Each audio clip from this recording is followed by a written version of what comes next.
to another video and welcome to Sammy G's World of Cinema.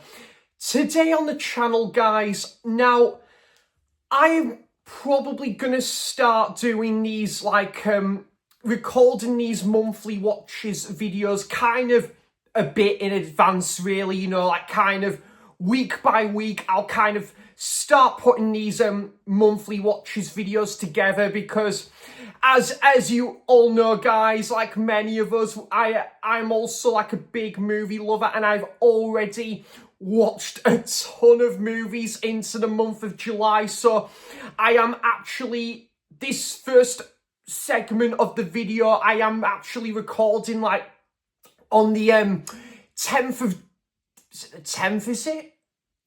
10th? 12th of July, Saturday the 12th of July, I'm actually starting to record this because I've watched 20 movies so far, guys, so there's a lot of movies to talk about as it is. So I thought what I'm gonna start to do now, guys, is kind of record all the movies I've watched like per week in the month, and then put it together, get it all like tidied up and that, and then I'll be ready to like release the video like either the last day of the month or the first day into August, which is Yorkshire Day. So yep, this is what I'm gonna do, guys, because I think, to be honest, guys, if I started to record this like at sort of the tail end of the month, there'd just been tons more movies, and then it would have just made it a kind of a real hefty task then. So I've got 20 movies for this first segment, and then yeah, I think week by week I'll start to record another segment and another segment, and then put it all together, and then kind of then to start to release the video. But yeah, guys, this is going to be my July watches video, so every movie I have watched in the month of July.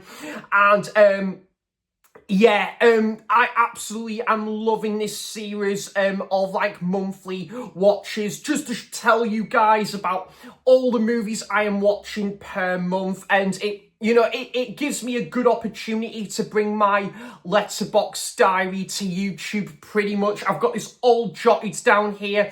So yeah, it's very handy to like write down all the movies I've watched in the month and stuff. And yeah, guys, I do want to give a couple of actual mentions as well, though, before I start to get on with this. Obviously, I want to say, like, James JT the Movies is started to do his monthly watches videos as well. So James JT is doing a fantastic job at this, and also like weekly watches, Angelo at Napan Films, he's started to do his weekly watches as well. So yeah, I thought I'd give a couple more mentions there, because it's really great to see people join this bandwagon, wherever that's weekly watches or monthly watches. You know, there's been the likes of James Movie Bug and Jordan Movie Worm, all those guys that's kind of inspired me to do this, and Roy and Ollie and Tim as well, and Marcus and Stuart. All of them guys have kind of inspired me to do this. So right, guys, this is going to be a hefty long video, so it is absolutely roasting over here in the UK as I'm recording this video on the 12th of July. So grab yourself a drink, guys, because yeah, it's going to be a long video. And there are some of these movies as well, guys, I'm not going to spend ages talking about. I'll kind of go into a little bit about the story, but just then kind of what I liked about the movie, and then give an overall score of the movie as well. So the first film I watched in the month of July was Secretary. Yeah, so this is with Maggie Gyllenhaal and James Spader, and I got this for pennies on DVD, and this was the first film I watched in like the month of July, and oh my god, yeah, I thought this was absolutely great. Like, Maggie Gyllenhaal's character, she's just come out of like kind of she's been in a bit of a patchy situation, and she's been to a wedding and she's kind of feeling a bit lonesome, and she's kind of the knowing that she's not going to see her friend as much because her friend's just got married, and I think her friend's going away somewhere. I think she's got another close friend in this movie as well, and her parents have kind of got their own things that are going on in this film as well, and like her mother is very like kind of very protective of her daughter, which is Maggie Gyllenhaal in this movie. And yeah, basically Maggie Gyllenhaal, sorry, is looking out for a new job, and she finds like a job as like a secretary for like a lawyer played by James Spader. And James Spader has certain rules and certain sort of like, you know, like things going on and like kind of like within his style of working as a lawyer in this office space. And that's all I'll say there, but it is a great movie, guys. I just loved the way the film is narrated. I kind of liked how this film was told as a diary as well, almost as well.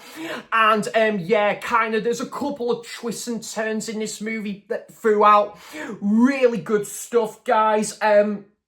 Yeah, it kind of also reminded me in some ways of the film Sex, Lies and Videotape, also with James Spader as well, which is one of the best first time watches of the year for me as well. So Secretary was great, guys. I'm going to give this one an 8 out of 10.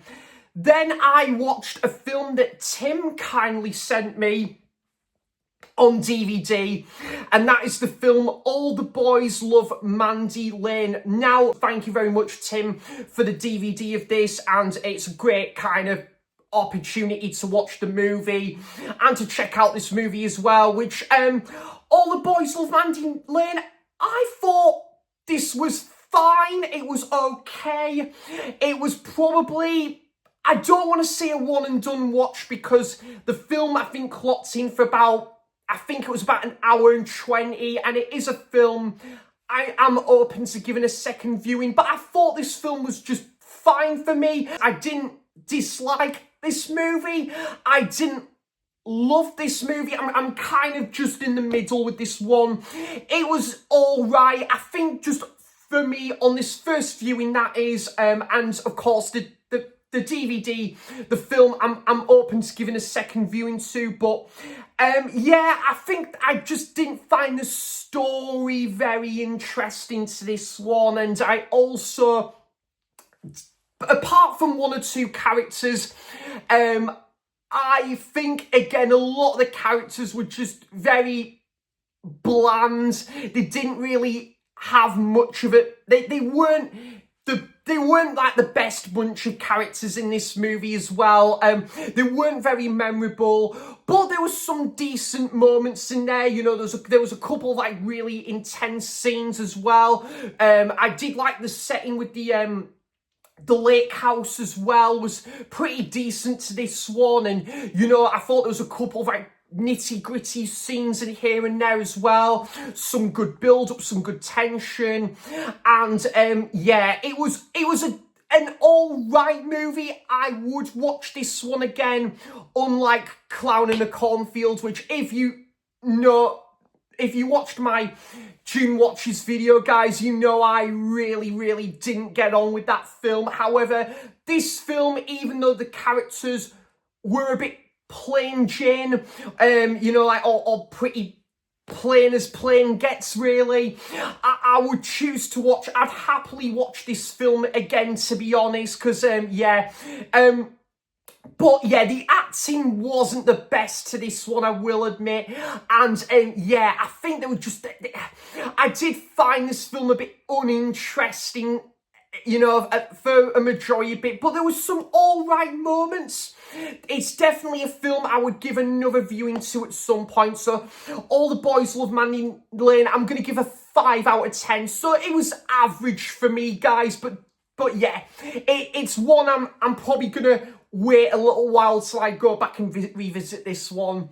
Then we have House Sitter with Steve Martin and Goldie Hawn. Now, I absolutely love Steve Martin, guys. One of my favourite comedy actors now, I would even say that. You know, I just really have enjoyed everything I have seen with Steve Martin.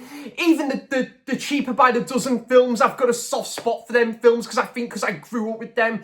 I think they're just so easy watching and not winning any awards or anything, but they are just what they are. They're fine. They're not. They're a bit middle of the road, but they're watchable at least. But House Sitter was pretty good.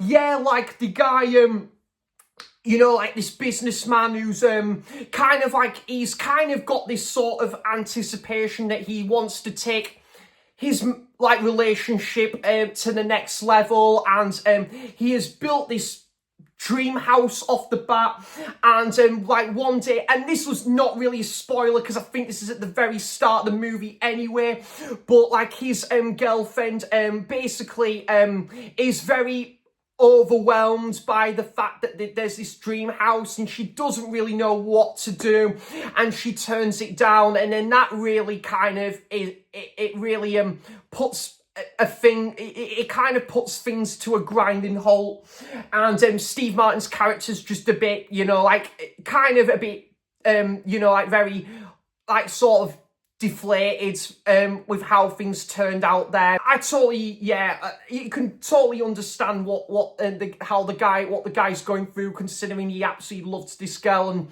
then things just kind of fell apart a little bit there. But then he meets Goldie Hawn's character, and they kind of they meet like one night, and yeah, like I think it was one night they met, and they, you know, they were quite intimate with one another, and then they go their separate ways, and then Goldie Hawn's character comes back into Steve Martin's character's life, and then in order to kind of keep this dream house, they kind of then become a couple, but kind of like to sort of as kind of like they kind of pretend to be husband and wife really, and to kind of like impress like their close ones and that. And yeah, this is a very good film actually, guys. I just have a real soft spot for a lot of these comedies. They're just self-aware, they know what they are, they're not winning any awards, but they are just so watchable, and just they are so chilled, and they are what they are. And this film is kind of dated now, but it still has a lot of charm to it. So House Sitter, I'm going to give this one a 7 out of 10. I thought this was a pretty sweet film, actually. Then we have Shane Meadows' debut film, 24/7. So I picked up the BFI Blu-ray to this one, and whilst just as I kind of expected, to be honest, going into this movie, I wasn't asking for the level of This Is England or Dead Man's Shoes kind of level of quality in his filmography there. But Shane Meadows is a fantastic filmmaker.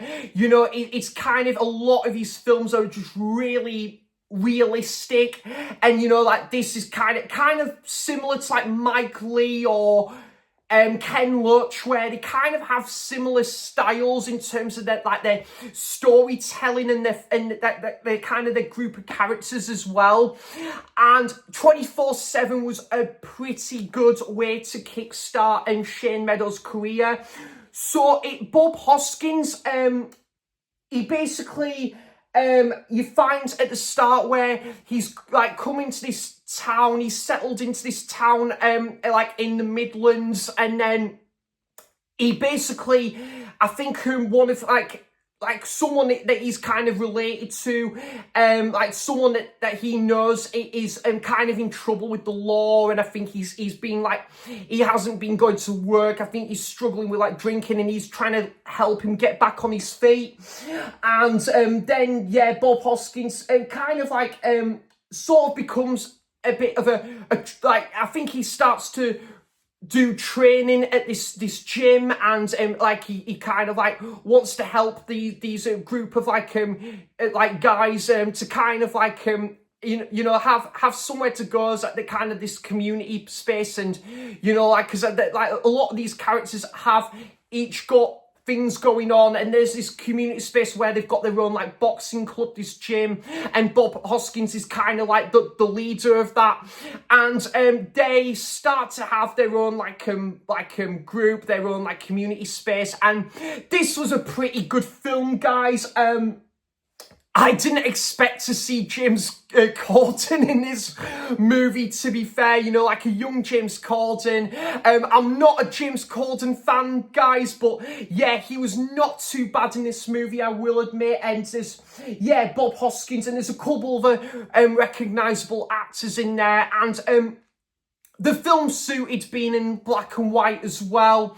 And yeah, I did love the kind of like the scenes where they went to where did he go to? They went to Wales, and they're kind of walking up the hillside, and yeah, they're just kind of spending quality time together. I really liked the chemistry between Bob Hoskins and this lady that works at this news agent. I think they had a couple of really good scenes together as well. And yeah, like one guy that goes to this like this gym, this boxing club, like his dad is an absolute bastard in this movie. He is a character that you kind of just love to hate, and you just really, really detest this character. But the actor who plays that character does such a terrific job all the same as well. So 24/7 was a good, solid directorial debut film from Shane Meadows, guys. I would absolutely watch this again. Great soundtrack as well with Van Morrison, the Charlatans. I think The Clash was in there as well. So 24/7, literally, I'm going to give a 7 out of 10 there. I went to the Star and Shadow cinema. I went to, again, I've heard banging things about this film, and excuse me, and I know that Ollie and Roy really gravitated towards this film, and I thought this sounds like it's going to be a really good film, you know, like it's one that does get like kind of high ratings on Letterboxd. So I went to the Star and Shadows cinema, and my first cinema trip of the month to go and see The Swimmer. This is kind of like, now, I will say there's a lot of Burt Lancaster films I haven't actually seen. You know, there's a bit of a blind spot there. There's a lot of kind of like, sort of like, there's a big gap of movies when it comes to Burt Lancaster's filmography that I haven't seen as of yet. So this was a perfect one to kind of get that ball rolling in terms of checking out more Burt Lancaster's movies. And The Swimmer, I thought was excellent, guys. Yeah, I can see why people really like this one. I love the opening shot of the movie, kind of like the nature scenery. You know, you've got these zany shots as well, and the sunlight coming in. I thought, oh, this is beautiful. The music at the start, it was like, yeah, I'm digging this. I think we're gonna have some of that, I reckon. And yeah, the movie itself just lived up to that sort of that high praise indeed. It was a really good movie. Burt Lancaster, you absolutely just love his character in there. He's so likeable, you know, like he is just so lovable in this movie. Like, I just think the story is just so original, like, you know, where he plays someone that goes from like swimming pool to swimming pool in order to get back home, and along the way, like for each home and each swimming pool that he goes from, he basically meets people he is reunited with and people he kind of once knew. And kind of like, sort of at like midway through the movie, there is great chemistry between Burt Lancaster and the actress in there who did a fantastic job in this film. The slow motion scenes as well, where you kind of see he's like running towards somewhere and then he makes a big leap. That was some of the highlights of the movie as well, where one scene where he's chatting to someone about this hot dog stand as well, and yeah, and there was some amazing acting in there. The film ends on a kind of you don't really expect that ending, but when it happens, poof, yeah, it was not what I expected, to be honest, but the swimmer was absolutely great, guys. I'm going to give this one an 8 out of 10. One I would definitely pick up on Blu-ray at some point, and it's a film that I think is perfect to watch at this time of year as well. Then I say a rewatch, guys, but to be honest, it felt like a first time viewing because I kind of have slept on this movie for a long time, to the point where I could barely remember this movie. So I think I've seen this one a long time ago, but we're talking years, guys, since I last watched this one. So I have to give a massive thank you as well to Pete at Pedro's Movie Cavern for kindly sending the Blu-ray my way as well. So it's just right here, actually. So yeah, Pete, thank you so much for sending this my way. And the film we're going to talk about, and it is the director's cut of this, is Hellboy. And yeah, this one again gets a lot of love. And yeah, I can see why. I think this film, it just does something really different, kind of like in terms of like comic book movies go. I just think Ron Perlman is Hellboy. He's just such a badass in this movie, you know. I think him again, he's just got a really great presence in that, you know. He's got a bit of sarcastic humour, and, you know, he's very chilled, he's very cool in that, and John Hurt is absolutely fantastic in this film as well, who plays someone that, you know, like has got like obviously this wide vast of history in terms of obviously like these mythical powers and these dark arts as well, and that would play a big part into kind of like the present day of the movie as well. And it would kind of like, and you'd see a couple of like side characters that have these mythical powers, and they would be their own like force of nature as well. They would take on like this, you know, that this great threat that is a great threat indeed to the story. And the main villain in there was a very good like antagonist as well. There is some great like visual and special effects in this movie that kind of doesn't outstay its welcome as well, because I know there's a lot of like superhero movies nowadays that goes full on with the CGI in that, and it goes all out with the CGI in that. And to give you an example, guys, in my opinion, The Flash from 2023, I really didn't get on with that movie, where it was just CGI over dash, and, you know, it really took away from the entertainment factor of the movie. But going off topic a little bit there, guys, this film, however, visual effects as well, and kind of like its special effects as well, it is just just on point with this. And yeah, I just loved the sort of like the creature designs in this, you know, which is a great sort of like trope in terms of Guillermo del Toro's filmography.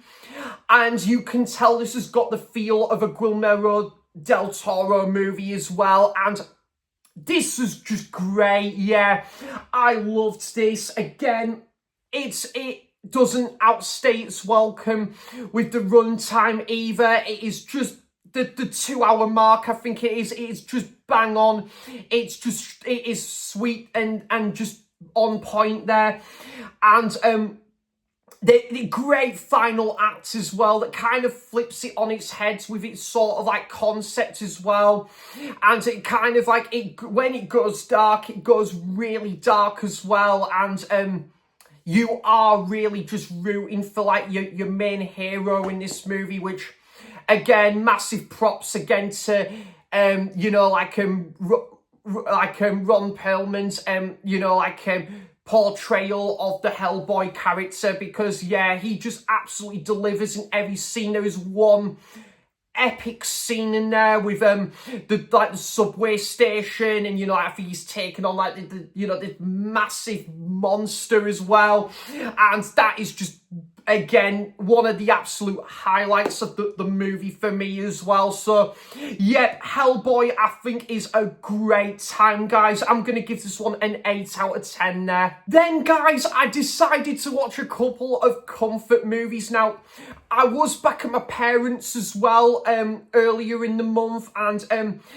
I just love kind of going back to kind of a lot of these like comfort movies, whether that's like a comedy film or an indie drama. And yeah, this one isn't the greatest movie, but certainly not the worst either. I just really have a soft spot for this movie. I watched it for the first time 3 years ago, and yeah, it's again just under the 80-minute mark, guys. So it is kind of one of those like comfort, chilled out movies, and it's yeah, a decent movie as well. That is The Art of Getting By. So yeah, so this came out 2011, so I think this might have been a similar time to when Bates Motel was on like the air at the time, because obviously that was Freddie Highmore in that as well. And yeah, The Art of Getting By, pretty sweet movie actually. Yeah, I do have a soft spot for this one. And then they start to like hang out as friends, but they find out they're kind of a bit more than that. And yeah, like I loved again kind of like Freddie Highmore's character kind of like just sits in his bedroom. He cracks on with that kind of his homework, and there's one scene I absolutely love where he's listening to Leonard Cohen as well. And yeah, I love the kind of the scenes where him and his kind of like his friends at the start who like they find out they're a bit more than that. The main actress in there, the main lass in there, they start to hang out as friends, and then they find out they're a little bit more than that, and then they just hang around like Central Park. They go to like kind of the same college as well. They've got assignments as well, and I really actually did like oh, what's the guy's name from Longlegs? It was Blair Underwood as like the main head teacher. One of probably my favourite character in the movie, to be honest, but also Freddie Highmore's character. Oh, is it George? That's his character's name, George. His like mother in the film as well was definitely a great supporting character to this movie as well.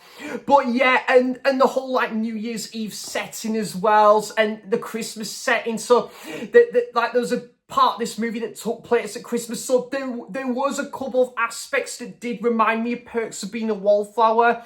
Nowhere on the level of quality of that movie for me anyway, guys, but it is still a great, like, it is still an interesting movie, this one. The Art of Getting By, I'm going to give a 6.5.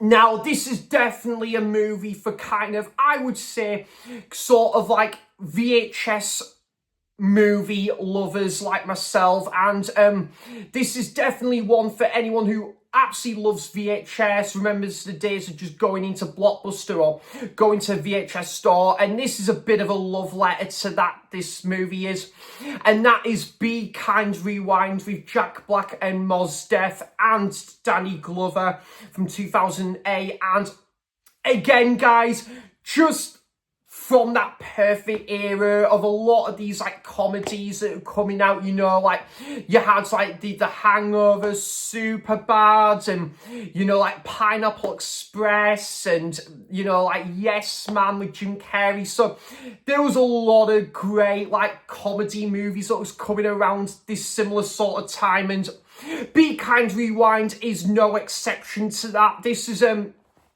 again, kind of original with like its premise as well. Like, I kind of just love how where Danny Glover he goes away for like a few days. He leaves Mike, played by Mos Def, in charge of like his store as kind of like the temporary like store manager, and he kind of makes a rash decision to kind of leave Jerry, played by Jack Black. He wants Jerry to keep far away from this VHS store in the best way, shape possible. But as totally predicted, rules are broken and things kind of spiral out of control. Jack Black's character Jerry finds out he's like kind of magnetized, and it basically causes all the VHS tapes to be erased. So what happens in order to keep the business smooth sailing and to keep things in like a tight knitted fashion, Mike and Jerry decide to create their own home movies, in order to satisfy the customers. And this is a really fun movie, guys.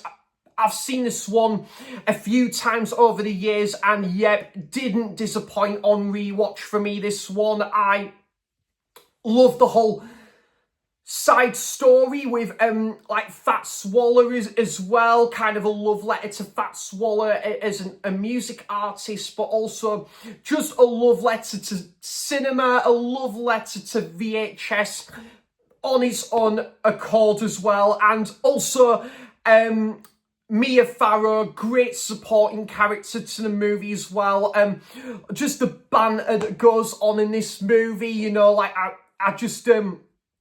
I think kind of my favourite part of the movie was when they were kind of doing their own rendition of Ghostbusters or RoboCop. It is just a fun, charming movie, this one, and a wonderful ending, I have to say. Be Kind, We Rewind, I'm going to give a 7 out of 10. A film that I watched about 10, 11 years ago. This is from Sofia Coppola, and it's a film called Somewhere. Now, I watched this once, and I do remember quite enjoying it. And I watched it again.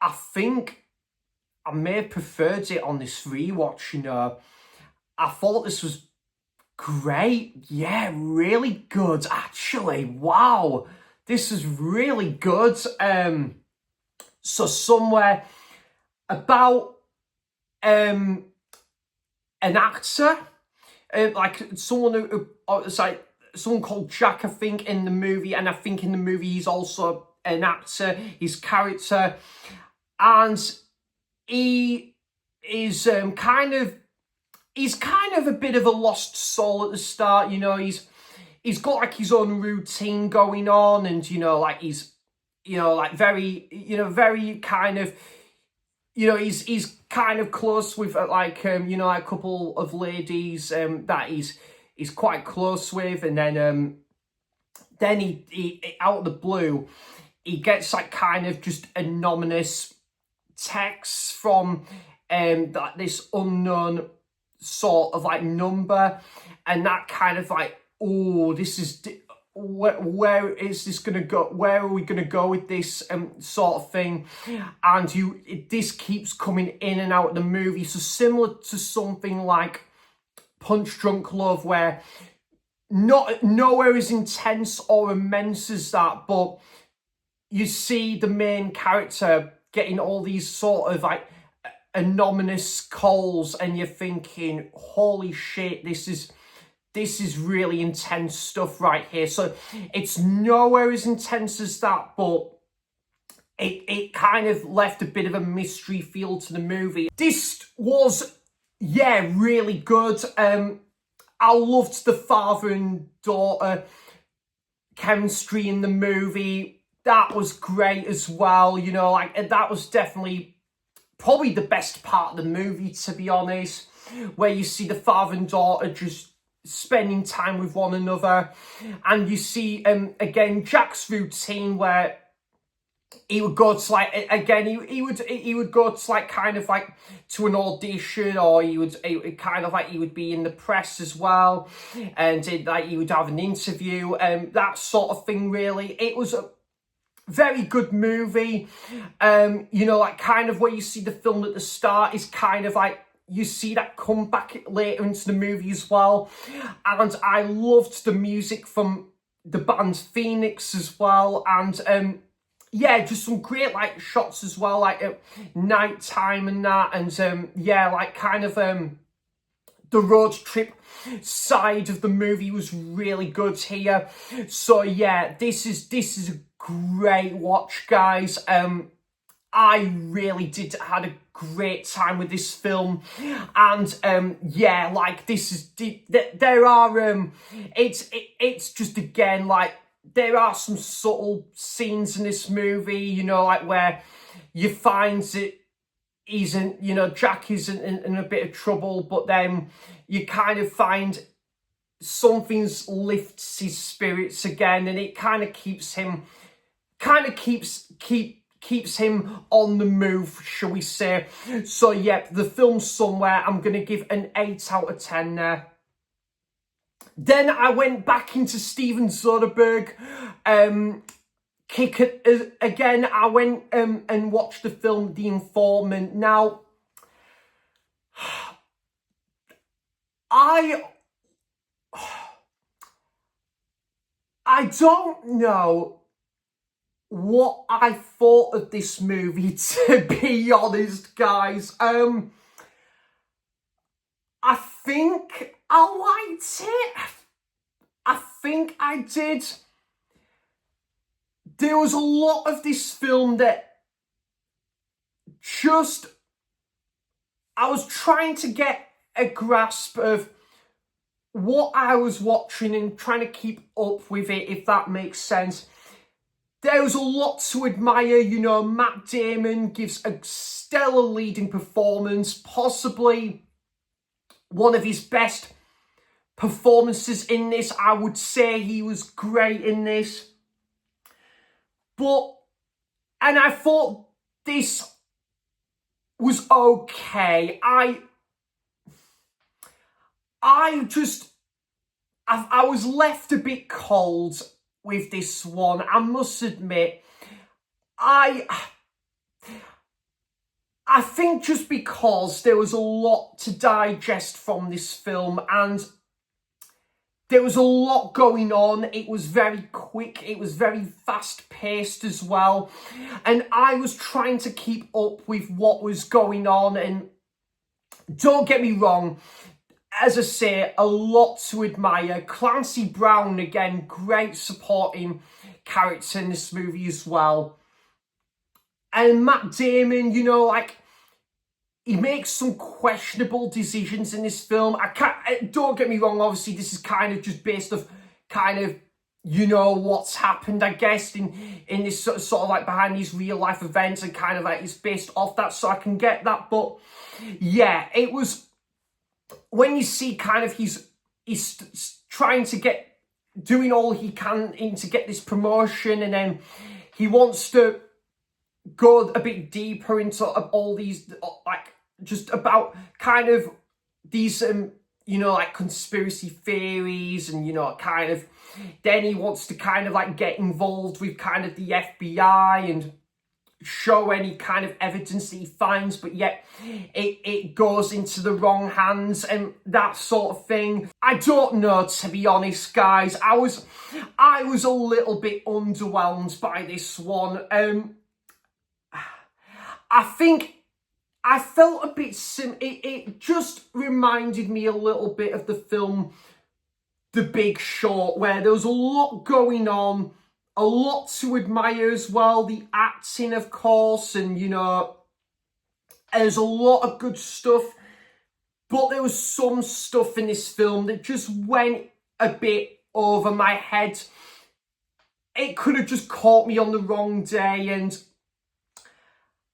I think I need to kind of just process this movie a little bit more, do a little bit more research into this, because I think this one, I've kind of forgotten a bit of it already. And I think 2009, an amazing year for film, in my opinion. But I think if I was to rank best to least favourites movies of that year, this would kind of be near the bottom a little bit, I will say.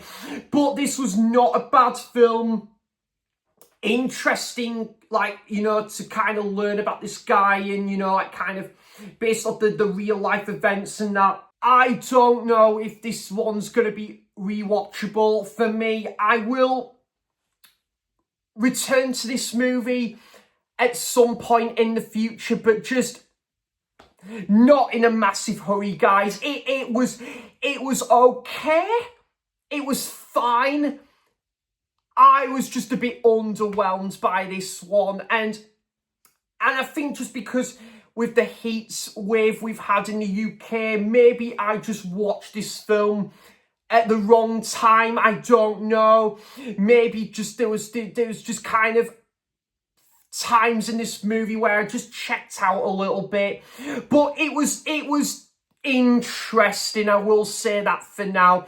It's a film I would happily return to at some point, so similar to All the Boys Love Mandy Lane, where it's a decent length time and it's a movie where I wouldn't rule out a second viewing by any means, because I want to give this film another shot and to see if my opinion will change.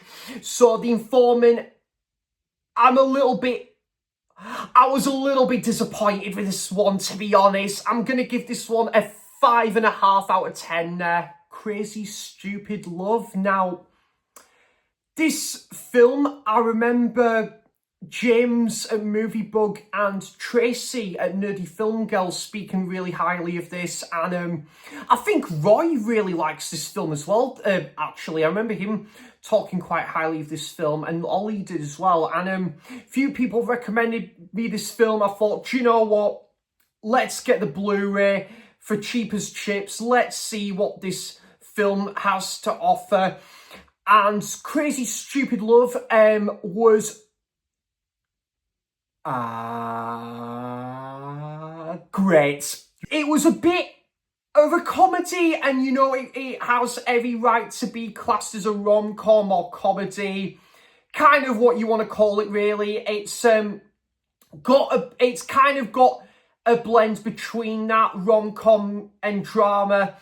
I think this film would fall into that camp, to be honest, and this is really good. You know, when you see Steve Carell and his marriage is at a bit of a loose end, and then Ryan Gosling kind of reaches out to him when he sees him at, quite often at this bar, and Steve Carell's kind of just a bit flat and he doesn't know what to do, sort of thing. And then, Ryan Gosling kind of wants him to get back on his feet. But then there's a bit of a twist with his character where you see that he's acquainted with someone that Steve Carell is very familiar with. There's a twist with that, and that writing's really good there. And yeah, you kind of see La La Land in there with obviously Emma Stone and Ryan Gosling. God, I need to go back and rewatch La La Land. That film's fucking amazing, isn't it, guys? Need to go back and revisit this film. But anyways, keeping on topic here, this is just really good. The character work was excellent in there. Some really comical scenes in there. I liked, again, the side story with Steve Carell's son in this movie as well, and he has a bit of a love interest, and that was a really good side plot to this movie. But then you focus on Steve Carell that's kind of on the dating scene again in this film, and then 1 minute you focus on kind of Julianne Moore's character that meets someone, then you meet Ryan Gosling and he kind of is acquainted with Emma Stone's character. So it is kind of it kind of reminded me a little bit of Magnolia, a little bit, where you focus on kind of each individual personalities, but then it kind of is sort of combined into like like a cohesive sort of story arc in this film. And yeah, I just had a brilliant time with this film, guys. Steve Carell, one scene where oh man, he goes to it's him and Julianne Moore's character, and they're basically there to kind of talk about like their son at his school, and then they're basically there's someone like the teacher Steve Carell's character has been familiar with before, and they kind of go into about the past and that, and then wow, some of the stuff that Steve Carell comes out with, man. Oh my god, it is funny. It kind of gave me a little bit of a vibe of Michael Scott in this. It's wicked, yeah, very good film there. And there's just a lot of heart to this film as well, guys. And Crazy Stupid Love was a fantastic watch. I'm going to give this an 8.5 out of 10 there. The Last Samurai with Tom Cruise. Again, James Movie Bug kind of sold me on this movie. He's spoken really highly of it. Ollie is a big fan of this movie as well. So I thought, yep, I saw the Blu-ray for a couple of quid. And have been loving a lot of these samurai movies from, you know, like Japanese cinema and world cinema. Let's see what this film has to offer. And I fucking loved this movie, guys. I thought this was absolutely fantastic. Absolutely great. Now, this did take a lot of inspiration from, you know, like Akira Kurosawa's like samurai films and other samurai films of that bulk. And I thought this had a great story where you have a great leader played brilliantly by Tom Cruise, and where he goes from, I think it's San Francisco, based in the 1800s, and then he goes to Japan, and then he goes to like Hiroshima. He goes to Japan, and in order kind of like to kind of train this army and that, and he kind of like he goes, he kind of like is a leader of like you know, like this, like kind of like this samurai, this army that are like going under training, you know, like in the lead up towards this great battle. But also there was a bit of a kind of like a real darker side to this film where Tom Cruise's character, this past where it keeps coming back and forth, and it's very reminiscent to something that happens at the start of the movie, shall we say, without spoiling it in case you guys haven't seen it, because it's absolutely well worth your time, by the way. But there's a great support cast as well with Timothy Spall. I love Timothy Spall, such an underrated actor. And also Billy Connolly as well, and yeah, this has just got a great cast in there. And yeah, I just love the kind of like when we spend time with this sort of like this you know, like this community in this village, and the scenic locations, the cinematography is just gorgeous to look at. It is surreal, it is brilliant. And again, the whole like training sequences to the movie and the battle scenes was just absolutely mind-blowing. And again, there was just a great like kind of love interest that came into this film like later on as well. And also kind of you know, like this great side character where he's kind of like you know, like under pressure because he's like his dad, his father, he's got like other ways of doing things, and he's kind of not really sure of where things are lying ahead, you know, like kind of you know, like kind of he's kind of watching this sort of like Tom Cruise's character, he's watching this like army like a hawk, really. He wants to think, oh, is things gonna go according to plan here? And yeah, I thought this was fantastic, guys, and it was a great battle scenes. The ending was fantastic to this one as well. Superb ending, and is well and truly deserving of more recognition. I think this is a pretty underrated film as well, and yeah, again, I just love kind of sort of the score as well. It has a real peaceful presence about it, and yeah, and when you just see the kind of the locations and that, it is just picturesque all the way here. So yeah, The Last Samurai, I'm gonna give an 8 out of 10 there. I'm a bit nervous to talk about this next film, because this next film has got a lot of fans, and in the film community, this is a well-beloved movie. I watched, for the first time, Versus the Volcano. First off, absolutely loved Tom Hanks.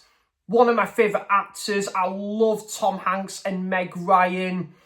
They are dynamite together in these movies. You know, You've Got Mail and Sleepless Seattle. I absolutely just adore those films. This film, however, I was so disappointed in this movie, guys. I did not like this one.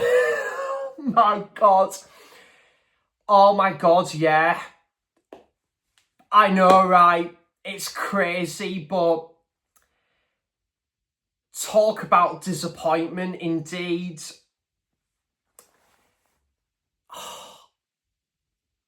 Wow. This film bored me to tears, guys.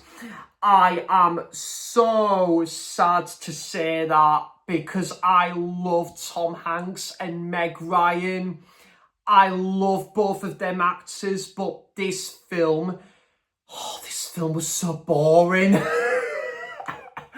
This film was so boring.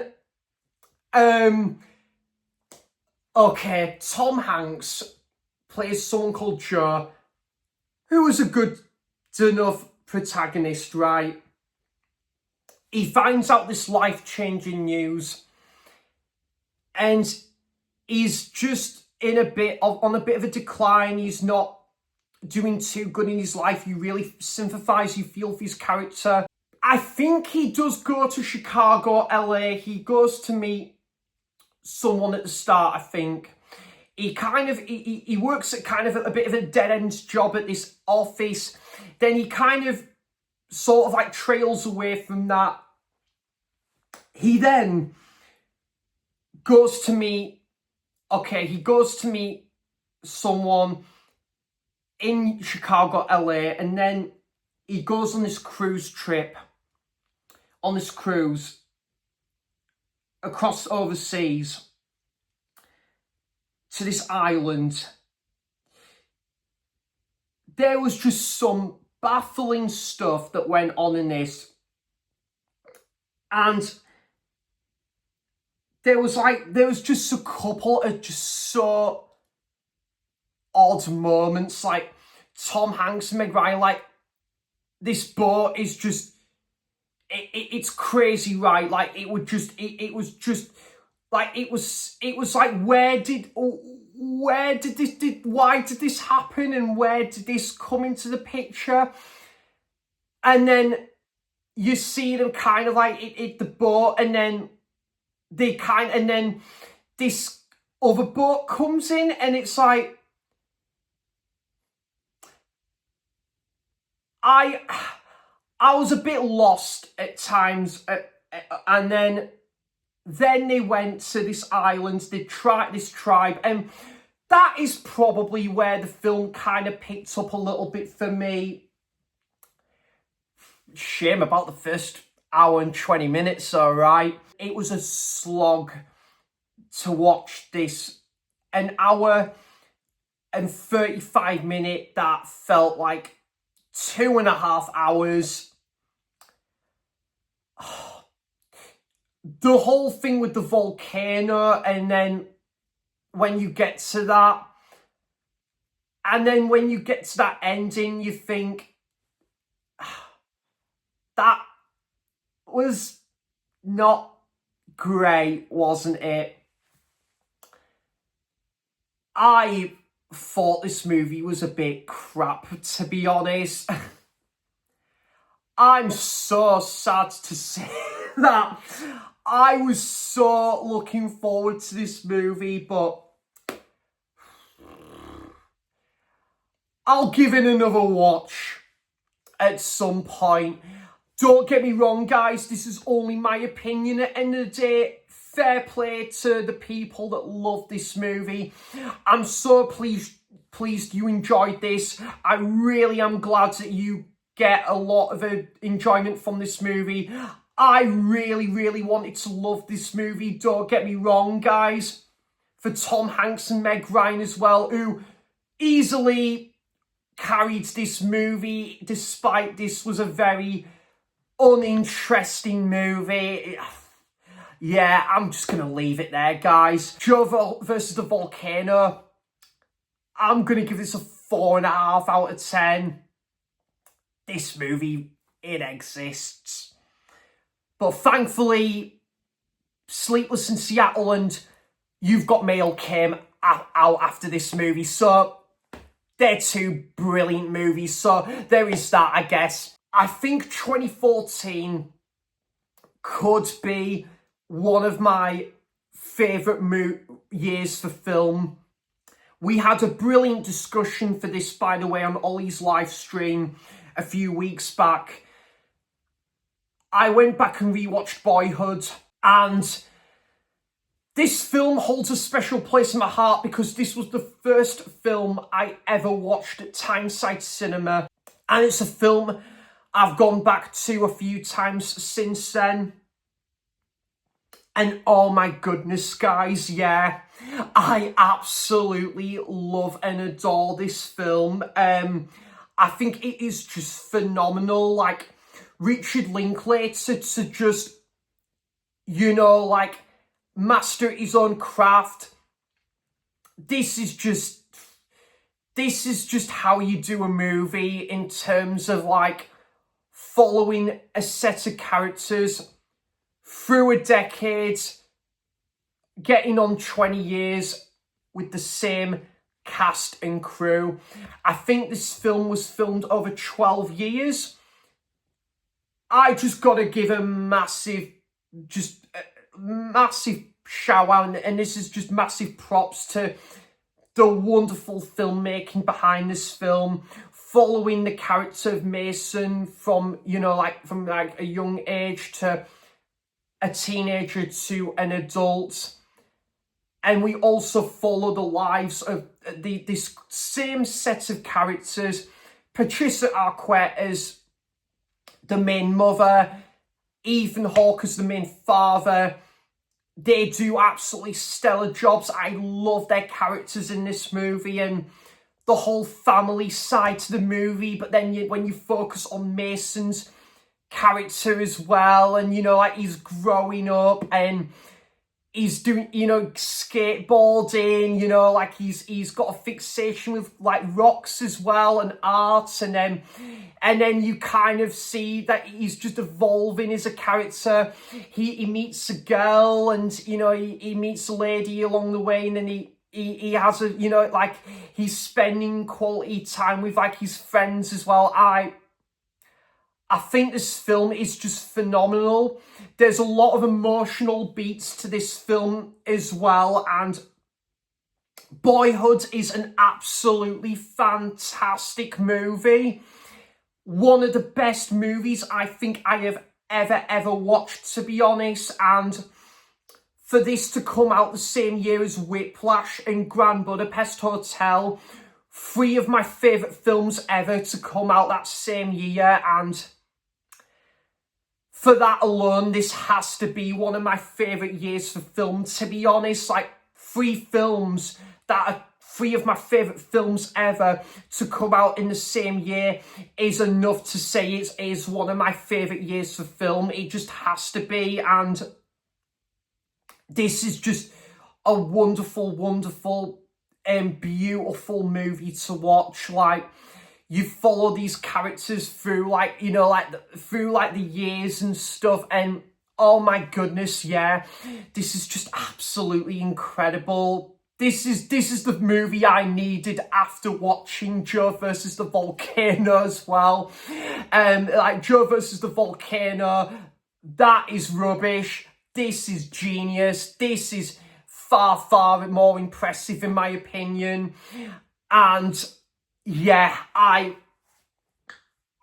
just love the soundtrack, the acting, the way the film is choreographed, the way the film is developed, and the character work.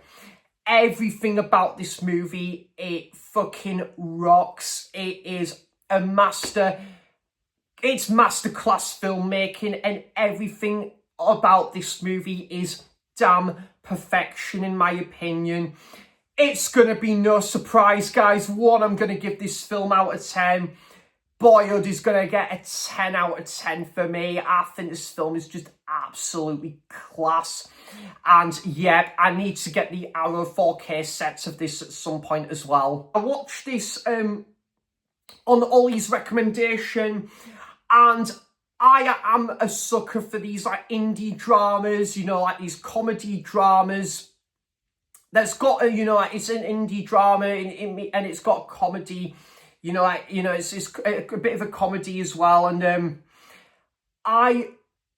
when I was away, I went and picked up the DVD of this for about, I think it was like pennies, guys, like 20 pence. And I watched the film Table 19. Now, yeah, this does what it does on the tin. Sweet, harmless, inoffensive, enjoyable little ride of a movie. Set at a wedding, you know, like a group of characters that have each got different things going on in their lives. The main actress, she's probably the standout in this movie, but I love Stephen Merchant's character. Who is it again? Kurt Russell's son again. Who is it, guys? What's his name? Kurt Russell's son, who was in 22 Jump Street. What's his name? Wyatt Russell. There we go. Got there in the end, guys. Wyatt Russell, yep, really liked his character in this movie as well. And the guy from Grand Budapest Hotel, who played Zero, he is great in this film as well. Yep, it's a really just fun, self-aware movie that knows what it is. It knows what it's doing. It does what it says on the tin. And yeah, I just love the wedding setting to this one. It was a decent soundtrack, great character work, and yeah, and I really liked kind of the you know, when you go outdoors in the film and then you focus on like this kind of like the nature park and that. Yeah, there's a lot of good heart to this film. Table 19, I'm going to give a 6.5 out of 10 there. A complete different contrast now. And again, massive thank you to Tim for kindly sending me the DVD of this my way. And a film that I've been wanting to check out for ages, actually. And that is the film Brain Dead, directed by, you know, like no other than Peter Jackson. And this has got me pumped now to watch Bad Taste, because, oh my God, guys, yeah, I absolutely loved this. Thank you, Tim, for this wonderful recommendation here. And this is just, yeah, really good. Like, this sort of like, you kind of focus on this like dysfunctional family at the start that's got like this whirlpool of problems going on, and then this main guy, he meets a girl, they start to hang out, and then you find there's this infection that happens, and I think one of the main characters has been infected, and you find that things are blown out of proportion. You see there is a shift in change, a shift in tone, and a transition to how things turn out with one main character at the start. And it kind of is tied with the sort of the body horror genre, and you know, it's kind of like, it becomes a bit of its own thing. It's kind of like its own experiment, and then it becomes a bit of a dark secret as well. Like, one main character knows about this but wants to keep this as a bit of a private secret as well, and not share it to the world, because it's like an infection that kind of, it evolves, it kind of it becomes something else, and it shifts, and it's got its own layers to it as well. Yeah, the practical work was great in this. When you focus on this, like, you know, like this big house, the big house setting is great to this, by the way. There's one guy who's kind of comes across as he's a bit uptight, he's a bit bolshy, he's got other plans, he's not really quite, there's something not quite right. So there's something a bit suspect with his character, I'll say that. But then when you find he is about to find out about this experiment and this new sort of, kind of this new form that comes to light, and yeah, and then when you see the other sort of drastic outcomes, it really just delivers on every level. And a couple of aspects of this movie did remind me a little bit of the Evil Dead as well, the original Evil Dead from 1981. And yeah, just the whole batshit insane scenes to this movie was utterly brilliant. It's kind of given me the oomph now to check out more movies of this sort of forte. And yeah, this was great. I loved this. The whole final showdown at the end was absolutely off the scale, but it just was utterly brilliant as well. And when you focus on this house party, and you're about to see a couple of characters about to fall victim to this main experiment of this film as well that's going for it. The transformation scenes, that's what I was meant to say there, is really well executed in this film as well. The film Brain Dead, I'm going to give it an 8 out of 10 there. Summer's here, so I wanted to watch something that was a kind of a summary based movie, and I had a rewatch of the film Little Miss Sunshine. So from the same team that directed a great underrated movie called The Way Way Back, which I do plan to talk about again here on the channel at some point. And yeah, this is just a really sweet, charming movie, guys. It is a really great road trip movie. A kind of a dysfunctional family that have got a lot of things going on. You know, Steve Carell, who is a great actor anyway, you kind of see he evolved as an actor and would take on more serious roles to come in subsequent years, and this was kind of like the starting point for that. But I loved kind of like, again, what was happening with Toni Collette's character. Greg Kinnear, who's just very like, he's kind of stress-headed. He's really got a lot of things on his plate, and he doesn't know how to take it all in, sort of thing.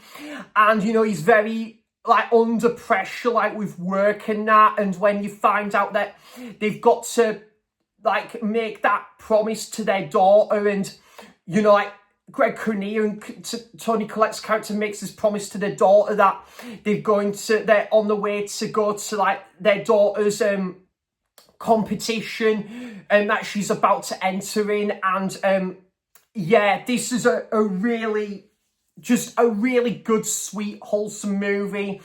A great side plot with Paul Dano's character, where you learn kind of more about his character as the movie goes on, and then you see one scene where he kind of breaks down, and it kind of sort of, you see another side to the movie that you don't see at the start of the film, and that's really interesting character work right there. And yeah, oh my god, yeah, when you get to the main talent show as well, and like the family that's just cheering their like the mother and father that are cheering their daughter on, and the uncle and her brother as well that are just right by her side, and they're cheering her on. And yeah, I just think that is it's just a really good family-orientated story. My favourite character of the film is the main grandfather as well. Just he's the comical character of the whole movie. And my goodness, the dialogue and some of the witty things he comes out with, it is just a joy on the ears. It really is, makes me chuckle. It had me chuckling a few times here and there. So yeah, the film Little Miss Sunshine, I'm going to give a 8 out of 10 there. 8 out of 10, 8.5 out of 10, there we go. I think again this is going to be another film I am going to talk about again on the channel. It might have already been on a video that by the time this is out that has already been released, and I've already spoken about it, but I am going to speak a bit briefly, because I think by the time that video it might have already come out now, where I talk about this film. But as I'm recording this, I am planning on doing that video at some point, but it's probably already out now. But yeah, this is the film A Good Year, with Russell Crowe, and directed by Ridley Scott as well.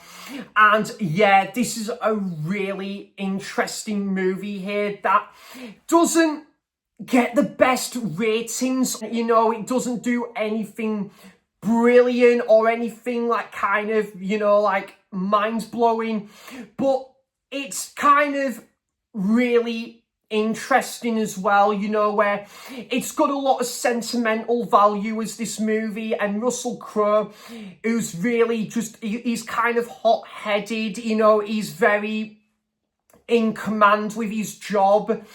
And when he learns that this house that used to belong to his uncle, who recently passed away in this movie, and his uncle Henry, who passed away, and then he goes to visit I think it is France, and then he goes to visit that villa. He wants to kind of put this house on the market, and then it kind of intertwines with a bit of a rivalry here and there with one or two other characters. And then you see a lot of the flashback scenes, and you learn why this is an important, part of the movie in regards to this beautiful house as well. And yeah, why Russell Crowe shouldn't jump to conclusions just yet, and he needs to kind of take it all in and digest what he's about to do here, not make any sudden or rash decisions. And yeah, I think this is a decent movie. The love interest of this movie is really wholesome. It's really good as well. So yeah, A Good Year, I'm going to give a 6.5 out of 10 there. A rewatch of The Dude Abides, The Big Lebowski. Oh my god, I absolutely love this film, guys. This is another example of one of them movies that has just got better and better on rewatch. I love it when a movie does that. The Big Lebowski, there we are, guys. Just had to move my camera a little bit there. The Big Lebowski, yeah, from going from saying this film was just okay to good to brilliant. And now one of my favourite films of all time just says it all for this movie. Like, it's one of the most quotable films ever in general, period. The dude character from Jeff Bridges is one of my favourite characters put to film. You know, like, kind of, he's just really just so relaxed, super chilled.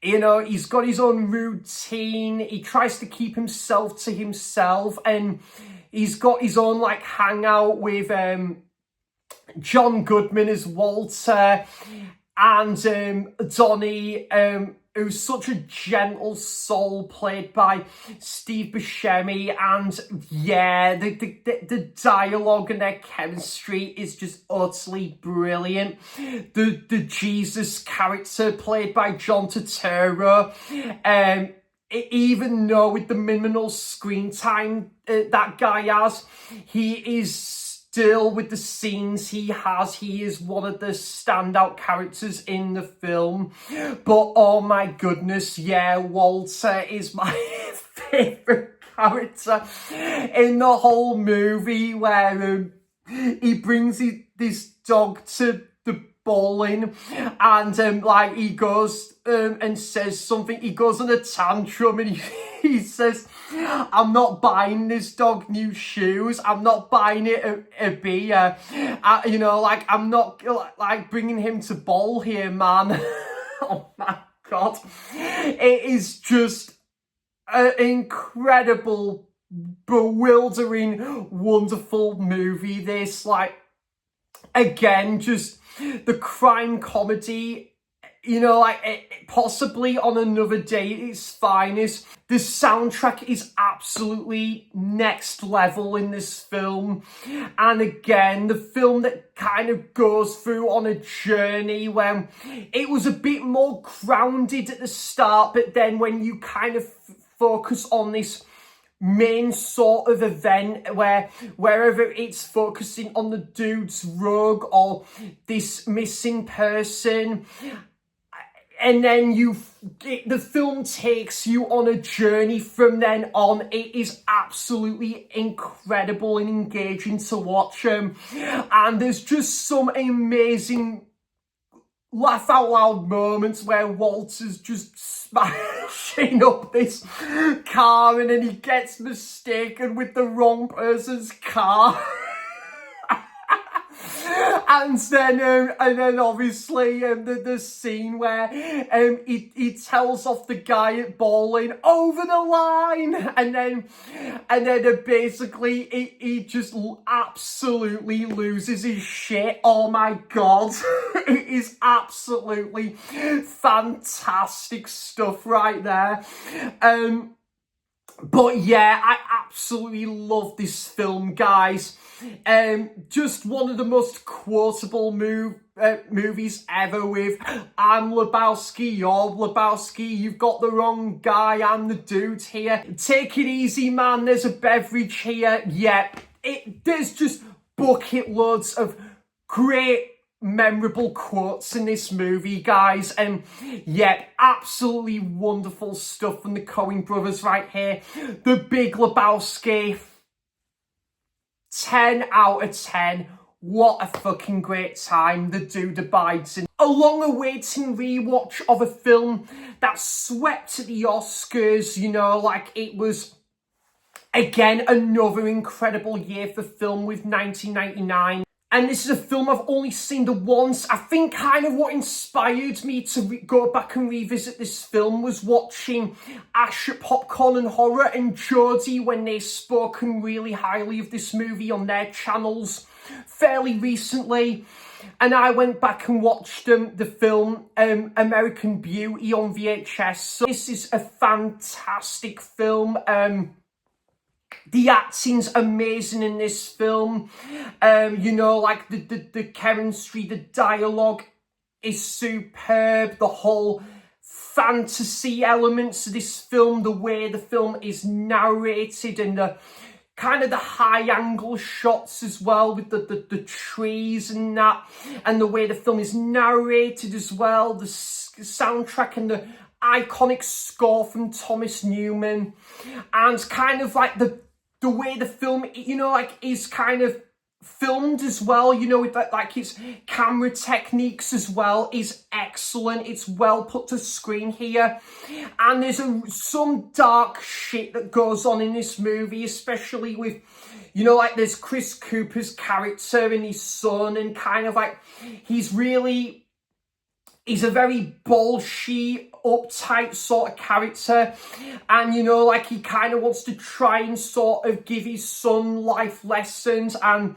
they have their own like disagreements along the way, and some of it, those disagreements, is quite a hard, hefty going watch, and there are some quite jaw-dropping scenes here and there, I will admit, and there is some powerhouse acting in this film as well, again with kind of like the use of kind of like the camera work as well, and it's got its own like and then you kind of like, you have like kind of these bird eye view sort of shots as well.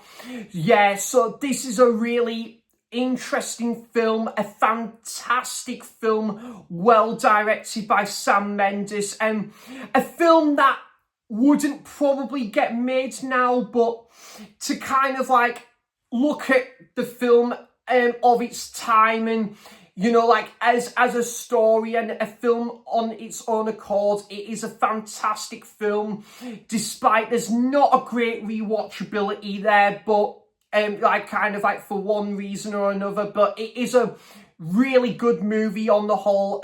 American Beauty, I'm going to give this one an 8 out of 10 there. The Outrun, so this film came out last year, and I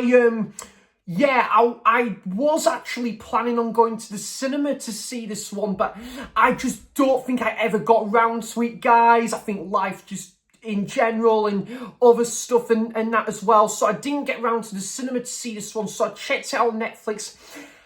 Yeah, this was quite good. This was decent. This girl, she's staying with her parents in Scotland, who are both, I believe, are separated, and she goes back to visit them because she's basically wanting to kind of like on that road to recovery from like obviously like drinking and boozing and that, and obviously she's kind of reflecting on her own actions along the way with like how alcohol and drink has affected her like own doings and stuff.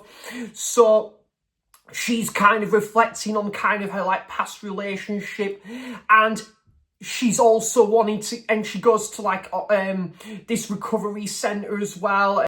Yeah, this was a good, decent film, guys. I found the whole observational sort of sequences very interesting. You know, how they did that, the camera work where she would be narrating and they would focus on like this landscape or this real footage of that. I found that really interesting. It was kind of threw me off guard a little bit because I didn't expect that to happen in the movie, but beautiful scenery with the Scottish Highlands as well, and it's kind of done in sort of like a non-linear order where it will flashback, present day, flashback, present day. It was kind of done in that order as well, but yeah, this was a pretty good one. There was a lot of emotional beats to this one. Saoirse Ronan, fantastic in this film. The soundtrack was pretty good to this one as well, and this film kind of just showcased of what's kind of the sort of the ins and outs of alcohol and, you know, like kind of like nightlife and you know, like in a busy city as well, and you know how this can happen, stuff can happen and goes on in real life. And I thought this was an interesting film, guys. I must admit, guys, I am kind of glad I didn't buy the Blu-ray for this one, because this was probably a one-time watch for me, but it was a good film. Glad I checked it out, and also I found her character just, yeah, she was kind of being a source of inspiration, you know, like volunteering for like with this community and you know, like helping out with, I think, this farm and like and kind of like gardening as well. All of that stuff was pretty interesting here, and all the trips they had out in this film. So all the days out they had in this film with her and this community. So yeah, decent film, guys. The Outrun I'm gonna give a 7 out of 10 to. Then I had a rewatch of Dead Man's Shoes. Now, I'm probably not gonna spend ages talking about this film because I do want to do my... I've been talking about this for ages now, guys. You know, like a top 10 British films video. But yeah, need to make that a priority for the channel because I absolutely would love to do that video for you guys as well. But Dead Man's Shoes is absolutely fantastic. I remember watching this for the first time. It was on Film 4. It was on like a rainy day. It was about 4.5 years ago. It was during the pandemic, and I watched it, and yeah, I was just totally blown away by this film, guys. You know, from Paddy Considine's like performance as this mean-spirited, unhinged antagonist, and you know, who's trying to get back at the people who mistreated his brother whilst he was away with like the army. Yeah, Paddy Considine's just absolutely fantastic in this film, and it can just goes to show that he can be in a light-hearted movie and in something really dark and nitty-gritty like this, which is poof to the bone. It really is. But absolutely incredible film, guys. I love kind of the way this film is filmed as well. I love kind of the wide open spaces, the high angle shots of all the fields as well,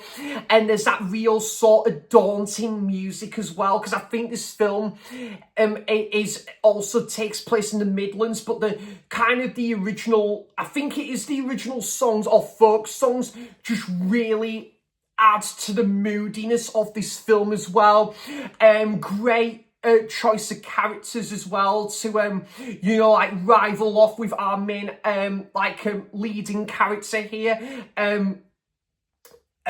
Richard, played by Paddy in this film. So yeah, Dead Man's Shoes, oh my god, yeah, I watched this again on like, it was like a wet, rainy evening, and I watched this again, and yeah, it's a perfect movie to watch on a rainy day, and it's just absolutely fantastic. So I will be talking about this film in a little bit more depth when I come to doing my top 10 British films video down the road. So I am going to give this one a 9 out of 10. I absolutely love Dead Man's Shoes. It's fantastic. Then I went to go and see at Tyneside Cinema midweek. I went to go and see Akira Kurosawa's Ran. Now, admittedly, guys, this was probably not my best viewing of this movie because I think I was just having a bit of a, I think I was just having, like, you know, I had other stuff that was happening that day, and I was just having a little bit of a, you know, I was just thinking about stuff, and you know, like nothing bad, but just thinking about stuff, and you know, like just life in general and all that. And yeah, there were times where, yeah, there was obviously things I was just thinking about and stuff, and whilst I was watching this movie. But however, that was obviously, it was still amazing to take up the opportunity of watching this on the big screen. I mean, how many opportunities out there is going to see a samurai epic like this on the big screen? It is there for the taking. It is a great opportunity to take up and, you know, like see this one at Tyneside Cinema. And yeah, it was absolutely great still to see the movie, you know, whilst I was still having other stuff going on, but I was still watching it. At least I can at least say I saw this at the cinema. And yeah, absolutely, yeah, just a wonderful wonderful film. this empire, about these like this retired warlord, and he basically his three sons have got their own like empire each, and they kind of take on like the mantle. The warlord, I think he's called Hyde Toro. He takes on like this, retains this new title, and one of his sons is there to kind of support him for that. There's a bit of a disagreement along the way, and then you see that one or two other characters, you know, having disagreements, and to the point where they're not kind of as heavily involved in this sort of like this empire and that. And then the two sons, the two main sons in this movie, are kind of like they're kind of almost sort of like you know, like having, you know, they're facing like, you know, severe consequences down the line. And also, this other main character has a bit of a checkered history with like the aging warlord in this movie, Hyde Toro, and she's kind of wanting to seek revenge as well. But yeah, this film is absolutely incredible. And there is that beautiful 40th anniversary edition from, I think, Studio Canal that's just come out, the you know, the beefy 4K edition of it. So I might have even, who knows, guys, I'm recording this on, like, what is it, the 19th of July. I could have rewatched this again now in 4K, and the 4K is one of the best 4K transfers I have ever seen, by the way. But the samurai action, the score is just breathtaking. It really enhances on that those battle sequences, which is what you want in these kind of movies. They just do these samurai films down to a T. They do them service, and just a great range of characters. It's great to learn from. Kind of, you will focus on individual characters and learn about their like experience with like this warlord, or one of the warlord's sons that's kind of like taking the mantle here. It's a absolutely breathtakingly epic movie, guys, and one of these as well where the runtime flies by. So yeah, on that basis alone, I am gonna have to give Ran a 9 out of 10. I think this is absolutely fantastic, and I might have even rewatched this again this month, who knows, on that juicy 4K transfer. So yeah, that is Ran there. Then the next day I did go and see Paper Moon at Tyneside Cinema. Now this was George's staff choice, for like Tyneside Cinema staff to pick their movie of their choice to screen at Tyneside Cinema, and a wonderful chap, George, he picked out the film Paper Moon, which is one of George's favourite films of all time. I can see why this movie is as beloved as it is, guys. Yeah, I thought this was a beautiful, sweet little movie. This was quite bittersweet at the start, with a departure of a character at the very start, and then you learn that there's like this con man who comes into this little girl's life, who he thinks that this girl is his daughter, and she's kind of thinking that this guy who comes out of the blue one day in this car, who just strolls you know, like onto this road, and she's wondering this could be like her father. Then they go on like a road trip together, like learning about one another, and you know, they're like the little girl in this, I think she's called Abby. She's upset that with the departure of her mother. She kind of wants to lift up her spirits again with obviously visiting door to door, like people to people on this like business trip with like her as she sees him as at this moment in time, like her father. They go on like a business trip. They kind of do they kind of will they've got they go from door to door and see like people to people, and along the way they find that there's that she's kind of learning a bit more about her father, and her father is not the person he is all that made out to be, with like things that he's gone in his way and done in the past. And then you find that they are still embarking on this road trip. I really liked the scenes by like the carnival, the hotel. Also, yeah, there was this just and the scenes when they went to like an ice cream parlor. I thought all of that stuff was absolutely brilliant. And then the lady that comes in midway through the movie, and she's and she gets pranked in a bit of a comical fashion. And yeah, it is just a wonderful little film. The ending is kind of left to your own imagination of how this thing could have entailed on, or would have led on to be, and with its conclusion. And yeah, I just think this is a beautiful movie. Like the black and white style of this is great. It's got a very vintage scope about it. It is kicking up them retro vibes all the merry way. And yeah, I just absolutely loved this, guys. Great. Well done, George, by the way. You picked an absolute wonderful movie right here to show at Tyneside Cinema, because I would absolutely watch this again. And yeah, there's you just meet great characters along the way, and when the father and her daughter are spending quality time together. Paper Moon was excellent. One of the best first time watches of the year. Absolutely hands down. I'm going to give this one a 9 out of 10. Getting back into my American comedy season that I've been on, I watched the film Road Trip. This was a first time watch for me.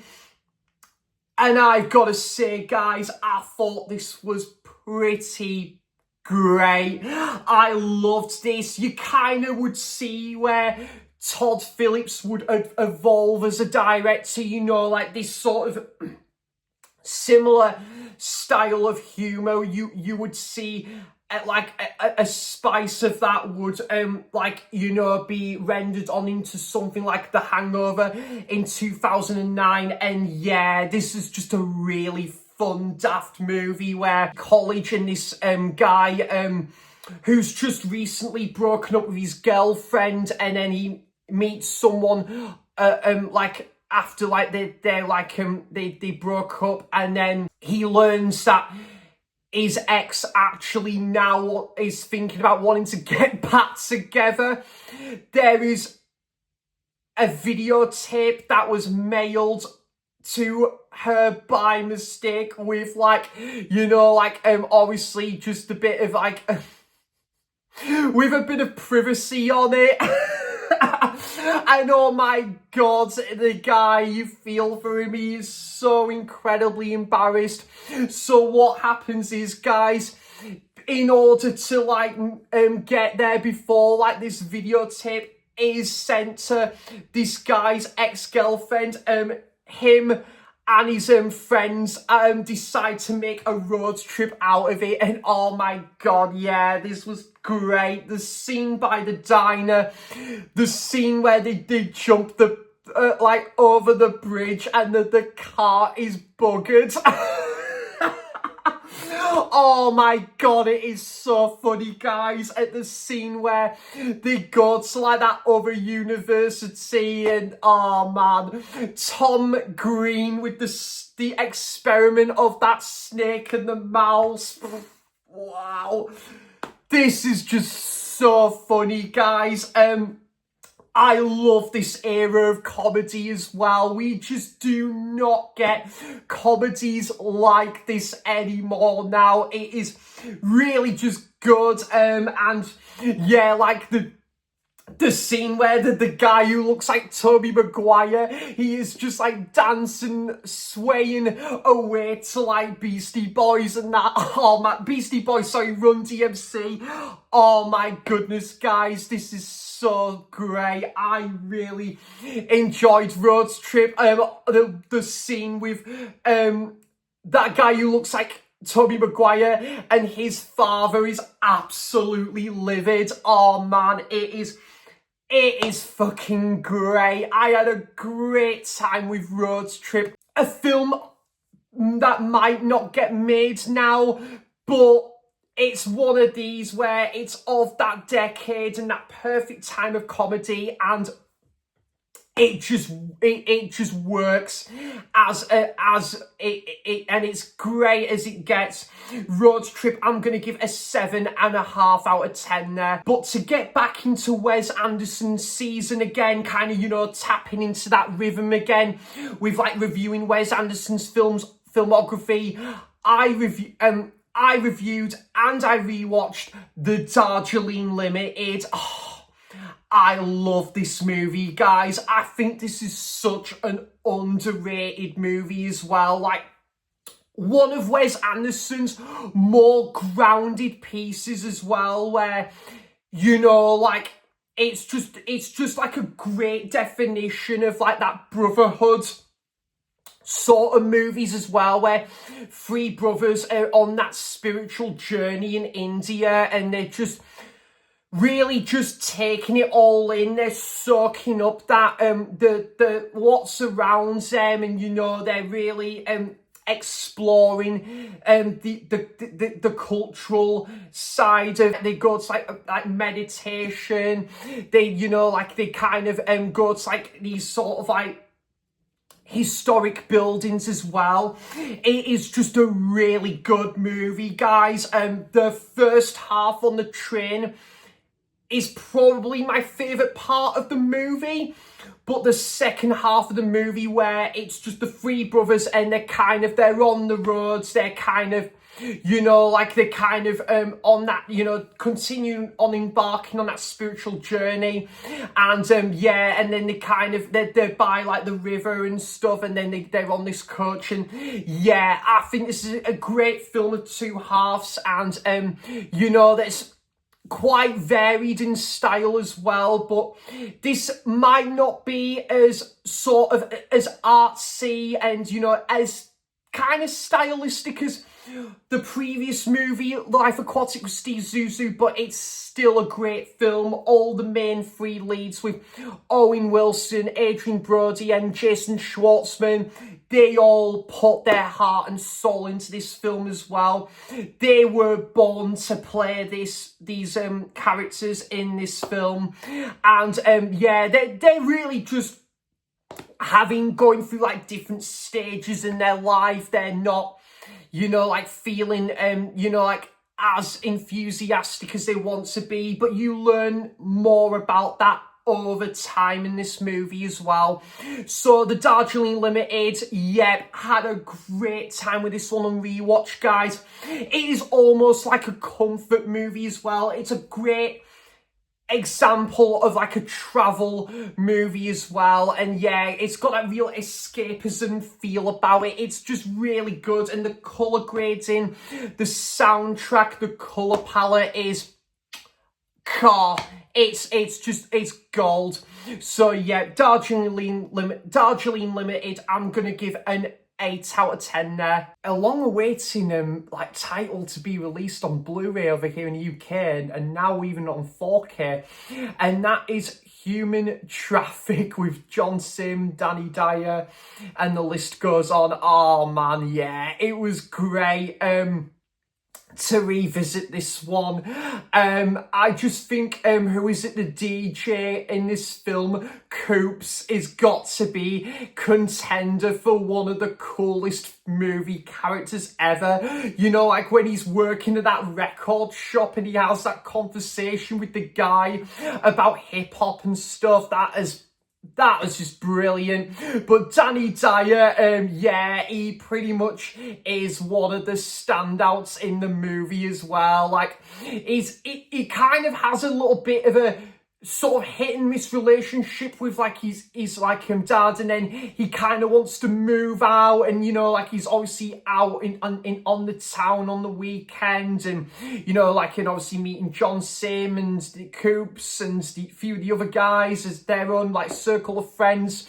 So yeah, you can tell this film took a big inspiration from Trainspotting right there, and it's not on the level of that movie, guys, in my opinion, don't get me wrong, but it's still a very enjoyable movie. The whole national anthem sequence is great, and there's one scene as well when John Sim's character is in the pub and he's imagining he's having an argument with that guy.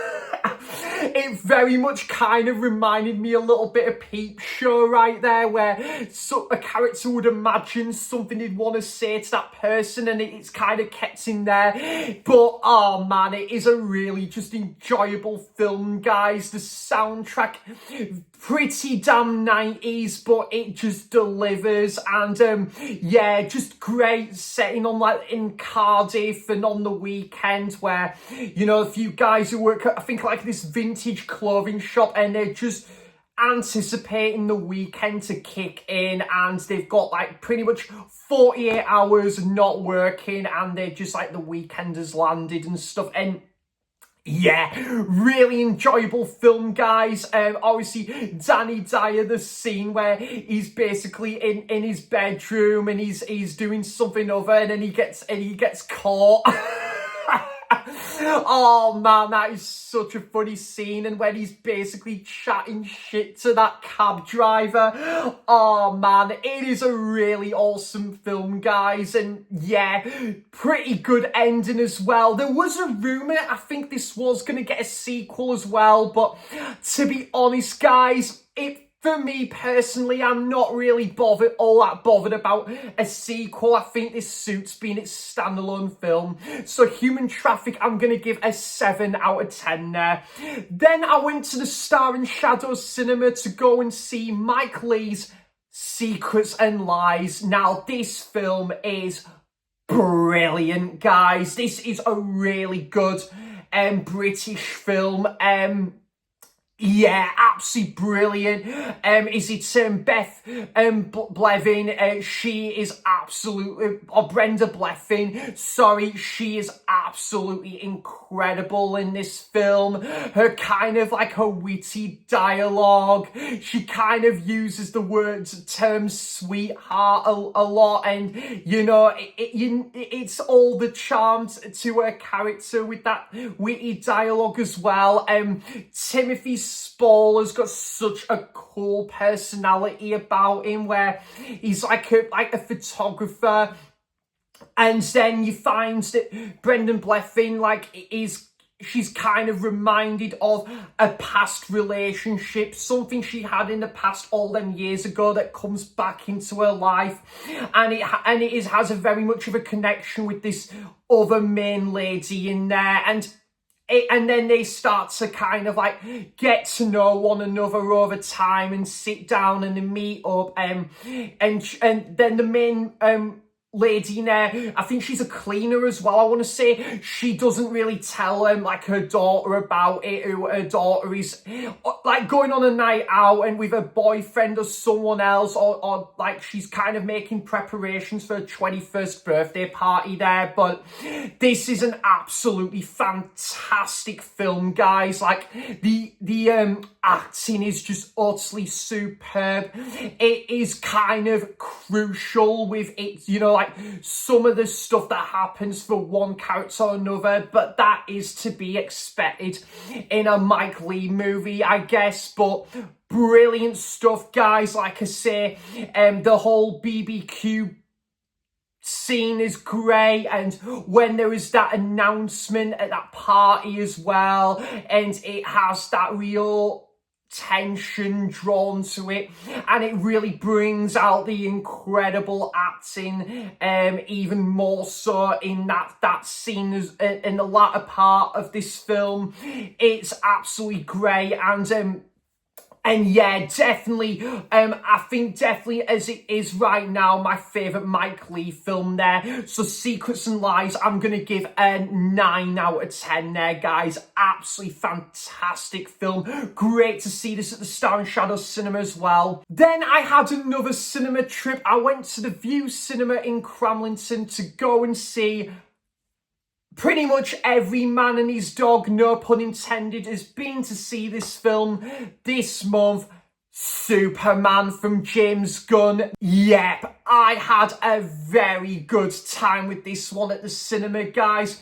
Like I say, I just think because I know the DC and the DCU have had that real inconsistency, you know, like with this sort of like their output and that, and I was thinking, is this gonna be one of them that's kind of middle of the road? It's a bit of a bland and uninteresting sort of presentation of Superman, but thankfully not the case, guys. Everything James Gunn has got right with either Guardians or the Suicide Squad, he delivers yet again here with his own vision, and he runs with it with his own rendition of Superman. And because after seeing this film, it's got me really intrigued now for what else is in store for this DC universe from James Gunn. But all the characters are great. I thought, who is it? Nicholas Hoult played a badass portrayal of Lex Luthor. Crypto, probably, in my opinion, the star of the show. I thought the main guy did a pretty good job as Superman as well. And yeah, I felt, to be honest, there were times in the movie where I kind of thought he was a more interesting Clark Kent to Superman, if that makes sense, because don't get us wrong, he did a decent job as Superman, but there were times where I felt he was a bit sat back and you know, he was just letting things rumble and just do its own thing, and he knows that where he's gonna go from this. But he did a good job as Superman. I loved the side team in there as well, and yeah, it definitely gave me a vibe of something like the Suicide Squad, where you get that music playing and then there's that action set piece. It is really good, guys. Yeah, it's and it wasn't an overdash either with its use of CGI or visual effects. There wasn't any moment or time in the movie where I thought, woof, that is getting a little bit much in terms of a CGI fest and just a bit of a it was going to tarnish and take away the enjoyment factor. Thankfully, guys, that was not the case here. I felt they just got it spot on with the visual side of it. Great homage to the original music in the original Superman film with Christopher Reeve there, which is still, I would say, my favourite Superman film, but I think this would now come as my second favourite Superman film.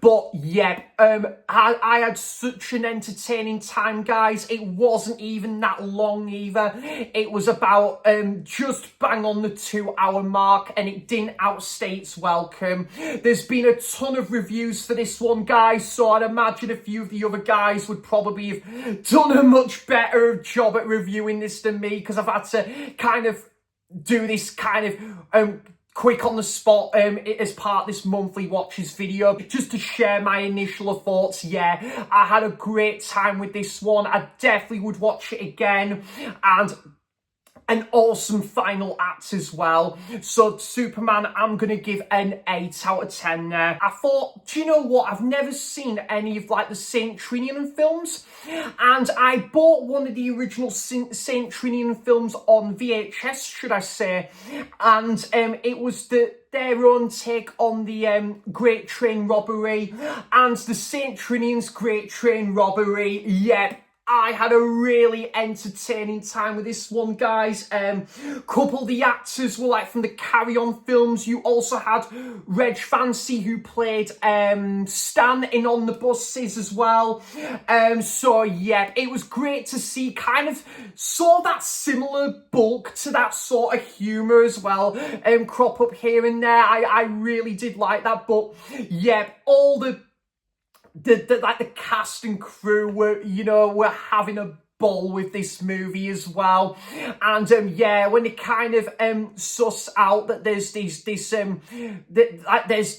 like kind of this organisation that's got hold of like this sum of money, and they're trying to like keep it as their like ongoing secret, and then the Saint Trinians school and the teachers and everyone else as part of that crew go on a vital mission to like to track down this sort of like this criminal organization. And yeah, this was such an entertaining film, guys. There's a lot of fun and charm to have with this one, and yeah, I think it was its own self-aware thing, very witty British dialogue as well to kind of spice up like the entertainment value here. But yeah, very good time with this one. The Saint Trinian's Great Train Robbery, I'm gonna give a 6.5 out of 10. I must admit, guys, I don't have loads to say on this one. I mean, this is not really even worth spending a great deal talking about this film.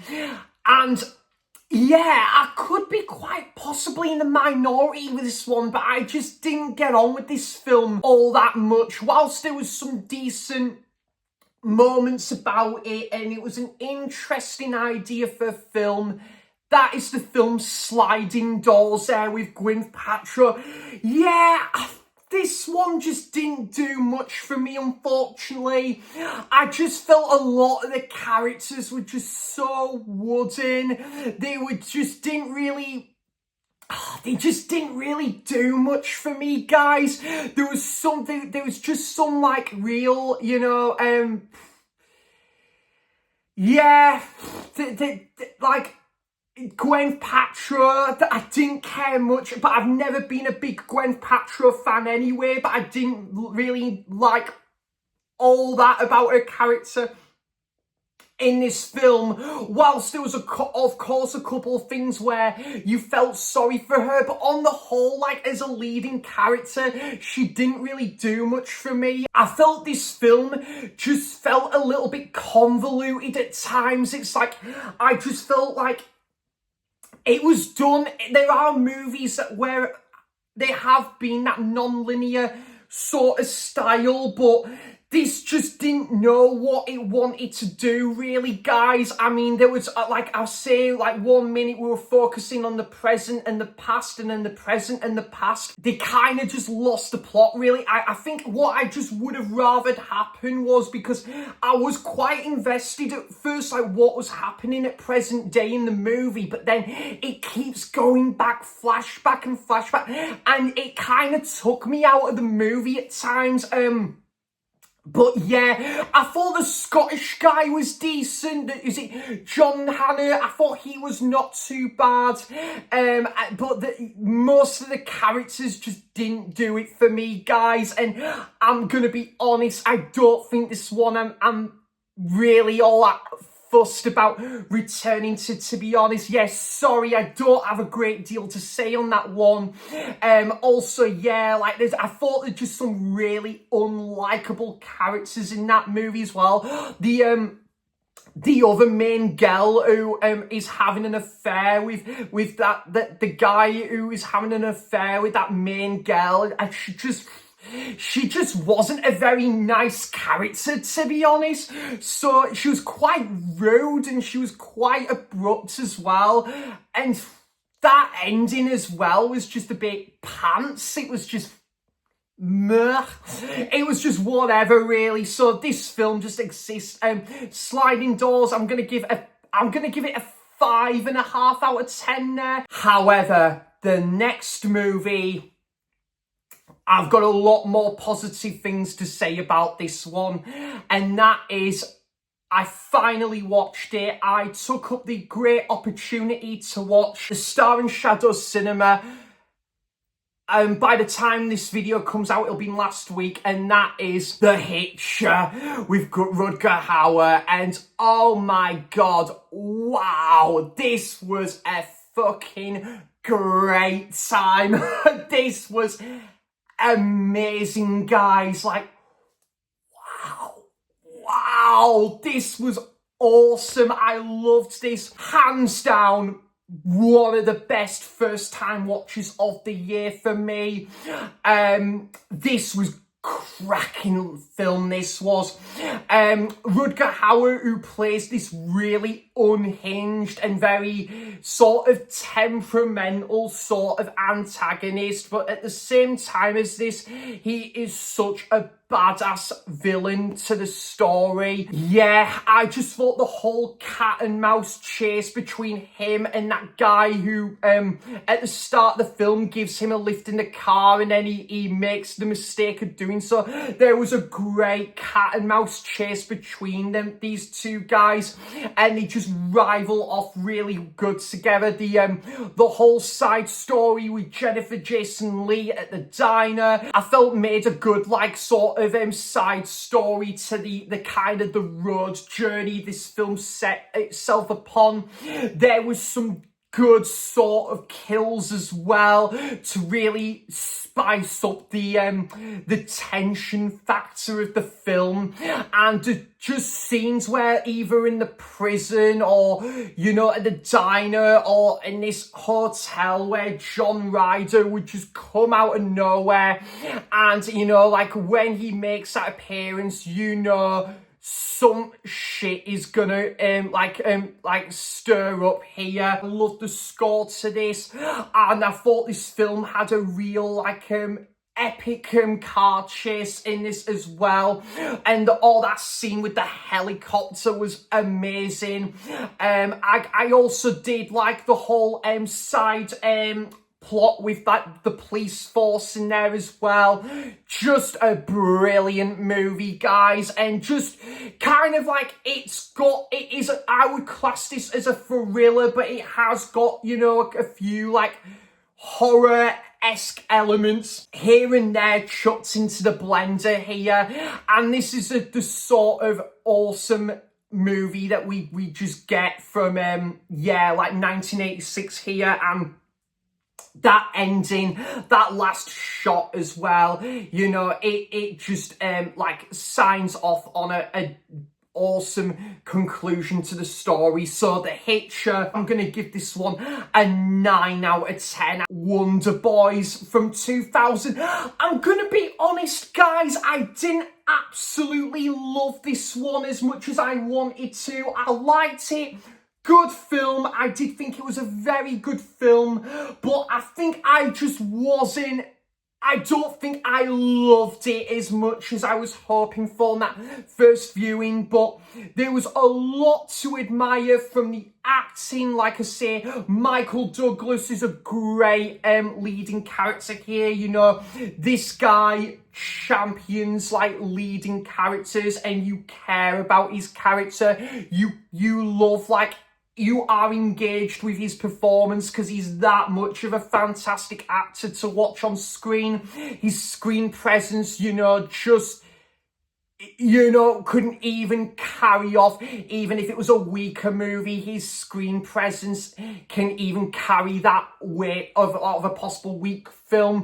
But this one wasn't a weak film. This was a very good film, and I loved the soundtrack, guys, to this one. I thought the whole side story with Tobey Maguire as well, and he does something drastic at the start, and then he's kind of running away from his family and his own problems, and Michael Douglas is this author professor is looking out for him and making sure he's keeping all right and stuff. And Michael Douglas plays an author who is in the pipe work. It's about to publish his first novel in a number of years. He's trying to make amends with Frances McDormand's character Sarah in this as well, who having it are a bit hot and cold with one another, but then you find that there's something to keep bringing them back together on screen, and two powerhouse actors above Michael Douglas and Frances McDormand right there. I really liked the sort of wintry setting to this one. Again, like I say, the university setting, the whole kind of the side plot with the whole writer's block I found quite interesting as well. And and also I loved, I said Katie Holmes was excellent as well. I think she kind of works at this cafe, this bar as well, and she does a stellar job to this one. But I thought all the actors were great. I've always got this film to praise to the helm for discovering Things Have Changed from Bob Dylan. I think this is the film I'm always going to thank for the discovery of that song. But also the whole I like it with films where they do have that sort of university party set into it as well, and it's just people just casually chatting along with one another. Good film, guys. A sweet ending as well to this one, and a couple of quite comical moments in there as well, especially when they find something they're trying to get this car working. Or there was one scene where the main professor is in this car, and he finds out he's in the wrong car by mistake, and that guy yells at him.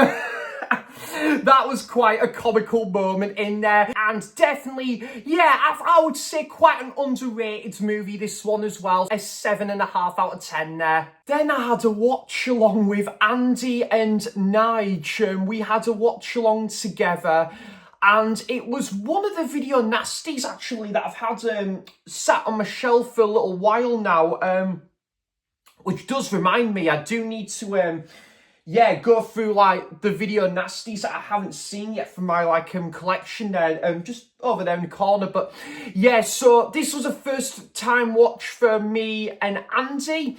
Nigel's of course seen this one before, and we watched Bloody Moon, which I think goes by another name. I think is it The Bloody Rights or something.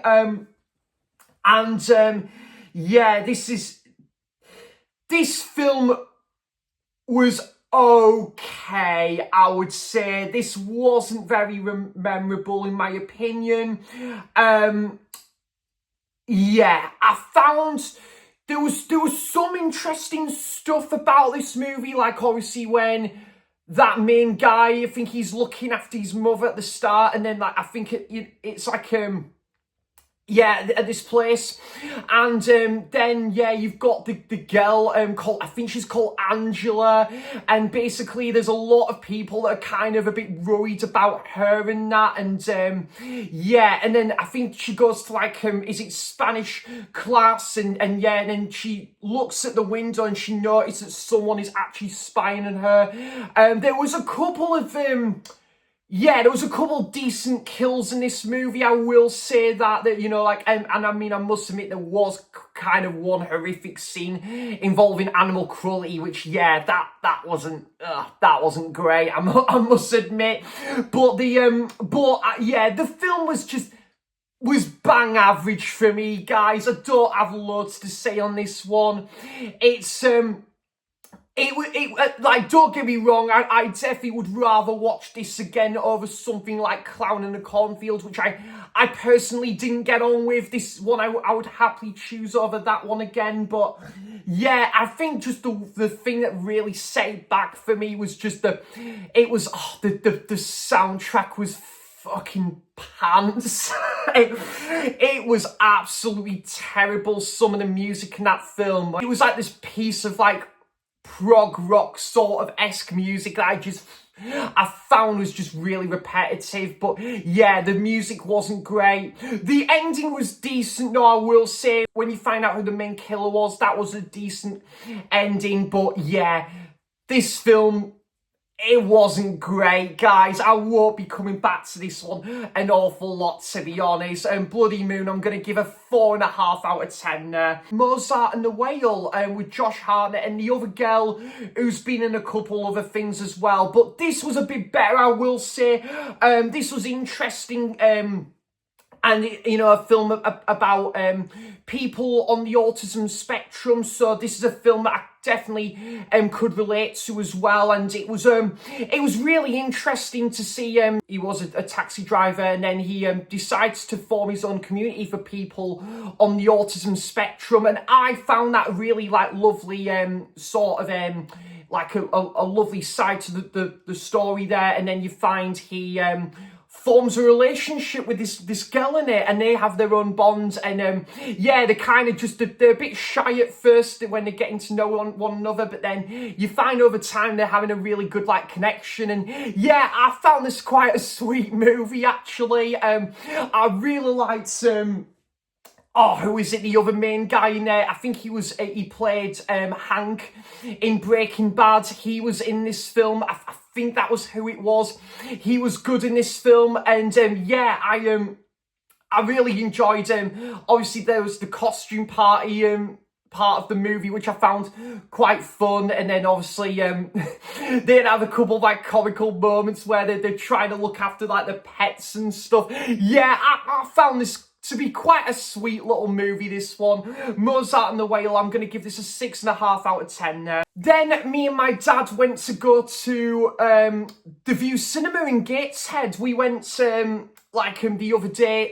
Well, by the time this video goes out, by the way, it'll probably be earlier in the week. But yeah, we decided to go and see Fantastic Four First Steps. Now, the MCU has been a bit hit and miss for a lot of people. I think just it's been kind of quantity over quality, or it's just been like few entries has just been like a bit of a paycheck, or like a desperate to get this product out sort of thing. I think post Endgame it's been a bit on the inconsistent side, but you know what, guys, this was definitely one of the better ones since Endgame. I really had a good time with this one, to be honest. I really enjoyed my time with this. It was a breath of fresh air for the MCU as well. Like, just, it wasn't like a sort of a rinse and repeat of something else that came before it. It actually felt fresh and original.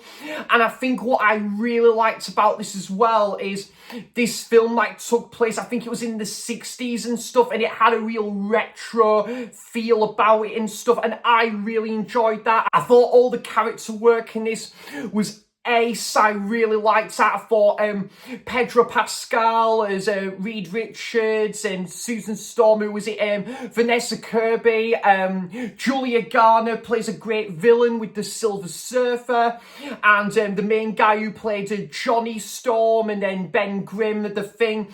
Yeah, and that cute robot as well. So there was a great sort of like character work in this movie, but it was an interesting story as well. When they go on that space mission, and they promise the townspeople but the people of the city that they are going to take and stop any destruction that's coming their way. And yeah, I thought there wasn't, I felt as well that there wasn't like any point where I thought, oof, the CGI is becoming a little bit overbearing here, and yeah, and also I didn't think, again, I didn't think the sort of visual side didn't outstay its welcome. I think the visuals, they just got spot on with this as well.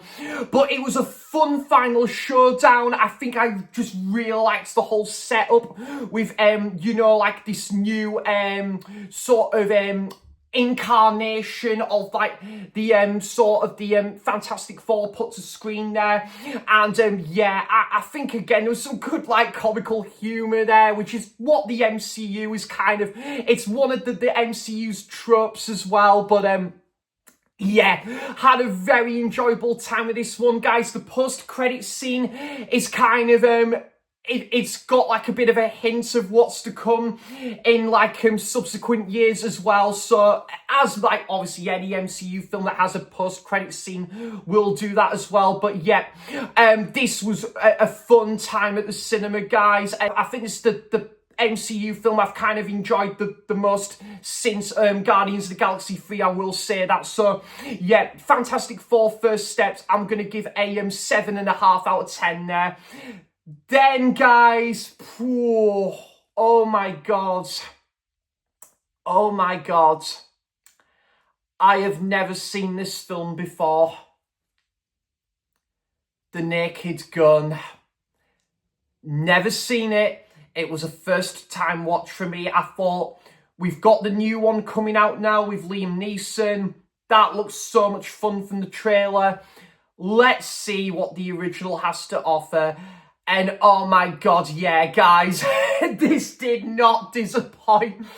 This was very funny stuff. Yeah, I love Leslie Nielsen in this. Leslie Nielsen was great in this as the main lieutenant in there. I just found it's such a daft fun movie, and it was kind of just self-aware. It knew what it was, it knows what it was doing, and yeah, I just felt like the whole like sort of kind of, you know, like the investigation side after kind of the injury of like sort of one of the detectives like early on into the movie, or like one of the police force, one of the members of the police force who got like severely injured, and the main lieutenant's trying to like look further into that case, but also he's kind of aware that someone is out there to try and like cause like mayhem. It was a really fun movie, guys. I found the love interest side of the film very cool, and it was a very sweet part of the film, but also this film just had me belly laughing at times. You know, the scene with the fish tank. Oh my god, the fish tank scene is awesome. The scene when like obviously he goes to the bathroom, and there's sound and then he's making all like these sound effects without realizing he's on speaker. And oh my god, and then yeah, and then there's obviously the classic quote in there, "Nice beaver." It is just a really fun, daft movie, guys. Definitely one of my favourite American comedy films now. I can't wait to get onto the second film already.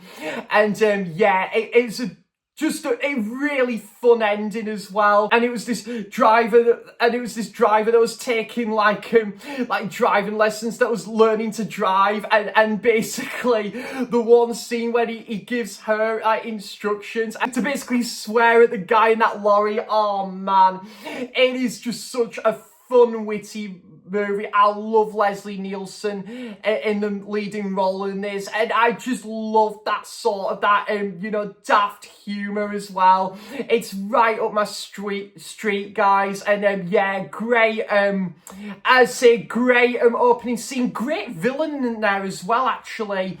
I think it was Ricardo Montalban who was in I think he was in one of the he was in Escape from the Planet of the Apes as well. I think I remember him being in that. So, yep, really charming, entertaining movie, that one. I can't wait to see what the second film has to offer. The Naked Gun, I'm going to give an 8 out of 10 there. British hidden gem. I really don't hear many people talking about this one, but it's called The Scouting Book for Boys with Thomas Turgoose, stars Holiday Granger and Ralph Spall. Yeah, this was a decent film. I've seen this once before, and do you know what? I thought, like, when I first watched this was kind of just a bit middle of the road. It was a little bit of a plain Jane, a bit of a nothing sort of movie, but I watched it again, and I did like this more on second viewing, I will say that. However, guys, it has just got no rewatch factor for me, this film. It was just so... It's really depressing. And to be honest, the film opens up like it's going to be this light-hearted movie. But then when you get into the whole disappearance of a character and... Oh, God, yeah, and then there's this... the mother in the film is just really crumbling, and then the main guy, Thomas Turgoose, is really distant from his family, and then obviously he's just looking out for like his best friend in the film, like looking after her, but he's trying to keep like a bit of a secret as well. And yeah, it was just so dark. It's so dark, this movie, but it's really depressing as well, guys. Like, I do quite like this one, but it's just got no rewatchability for me, guys. I would say I could recommend this movie just if you love like your British hidden gems like I do. It is probably worth checking this one out, but it's not one I could recommend if you're having an absolute happy-go-lucky day, or one of the most, like if you're having a not-so-good day. Yeah, I think you definitely got to be in the right mood for this one. So, The Scouting Book for Boys, the film, I'm going to give a 6.5 out of 10 there. Then I went to Tyneside Cinema to have a double bill, and the first film I watched was Friendship. So this is Paul Rudd, and I forget the other guy now, but he's been in a couple other things and stuff, but yeah, as you know, this film means friendship, right? And this was good, actually. I quite liked this one. Again, guys, a bit similar to the other film I talked about. This hasn't got much rewatchability. Like, don't get us wrong, this is nowhere as depressing as the other film. It's quite a dark, like, comedy, a comedy that does something a bit of an indie sort of fashion, and I really admired this about that. I think, there's just other comedies out there, guys. I'm just going to go back to a lot more. And I did like this one. I thought it was an interesting story with Paul Rudd as this musician. And he's always got like these house parties that happen. And, like he's this weatherman as well. And obviously... and the other guy who's like a family man.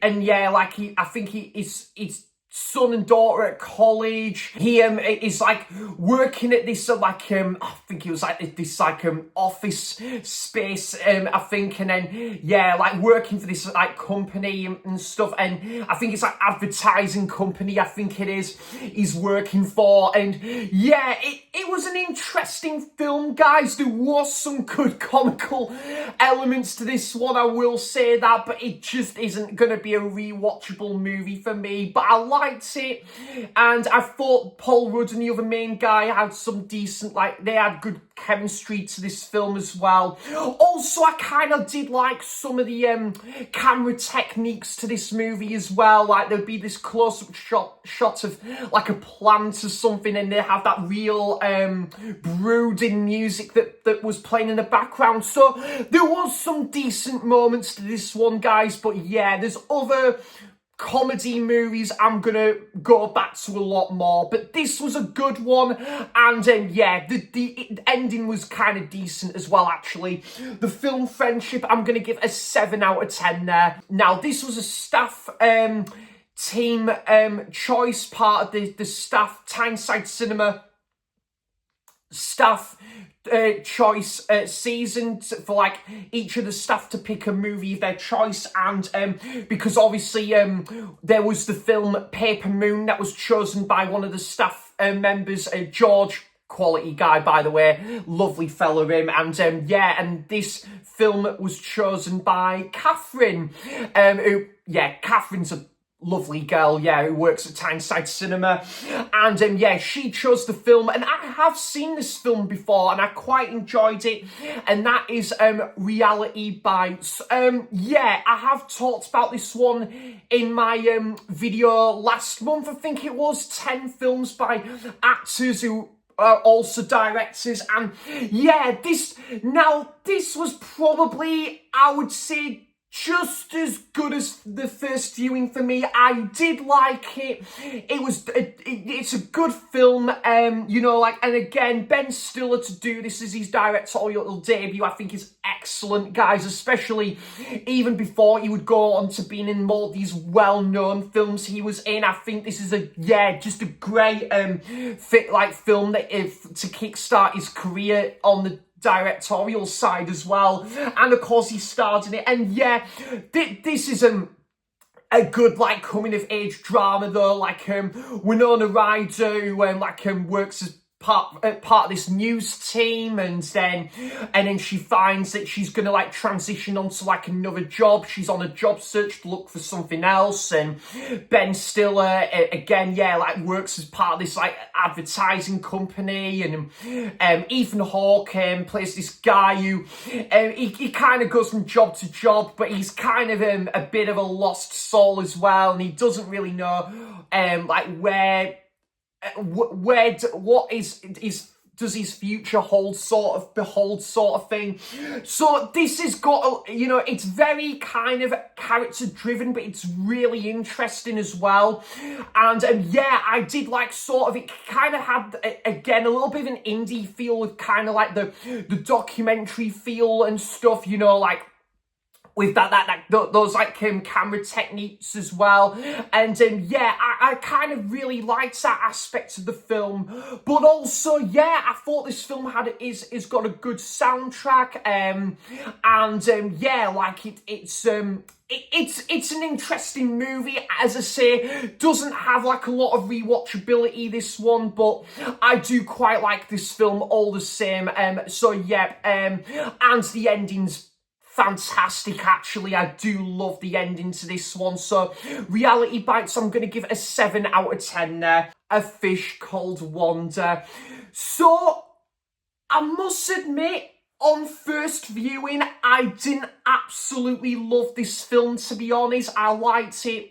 I've got a feeling it's one of these movies I'm going to much prefer on second viewing. I did enjoy it, obviously. I thought John Cleese was great, and Michael Palin, and then there was Kevin Kline and Jamie Lee Curtis. I think all of them actors stole the show, to be honest. You know, I think they really carried this film, to be honest. But it was a great blend between crime and comedy as well. You know, I just love John Cleese's character in there, you know, reminded me of Basil Fawlty at times in this movie as well, just with that witty dialogue and just that, you know, that charismatic humour. Really enjoyed that. But I did like the side story as well, where Kevin Kline and Jamie Lee Curtis would basically go to people's houses or go on a heist to, like, steal these diamonds.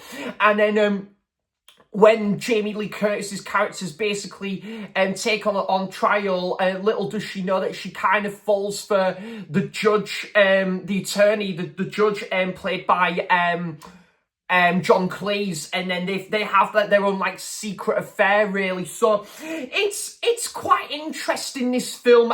To be honest, Kevin Kline's character I wasn't a huge fan of, to be honest. I found his character a little bit of a drip, to be honest, but I definitely did much prefer what was happening with Jamie Lee Curtis and John Cleese in this film. also really liked the whole thing with like the fish tank as well, and there was actually a fish called Wanda in that tank as well. So this is a good film, guys. Again, I think I probably would.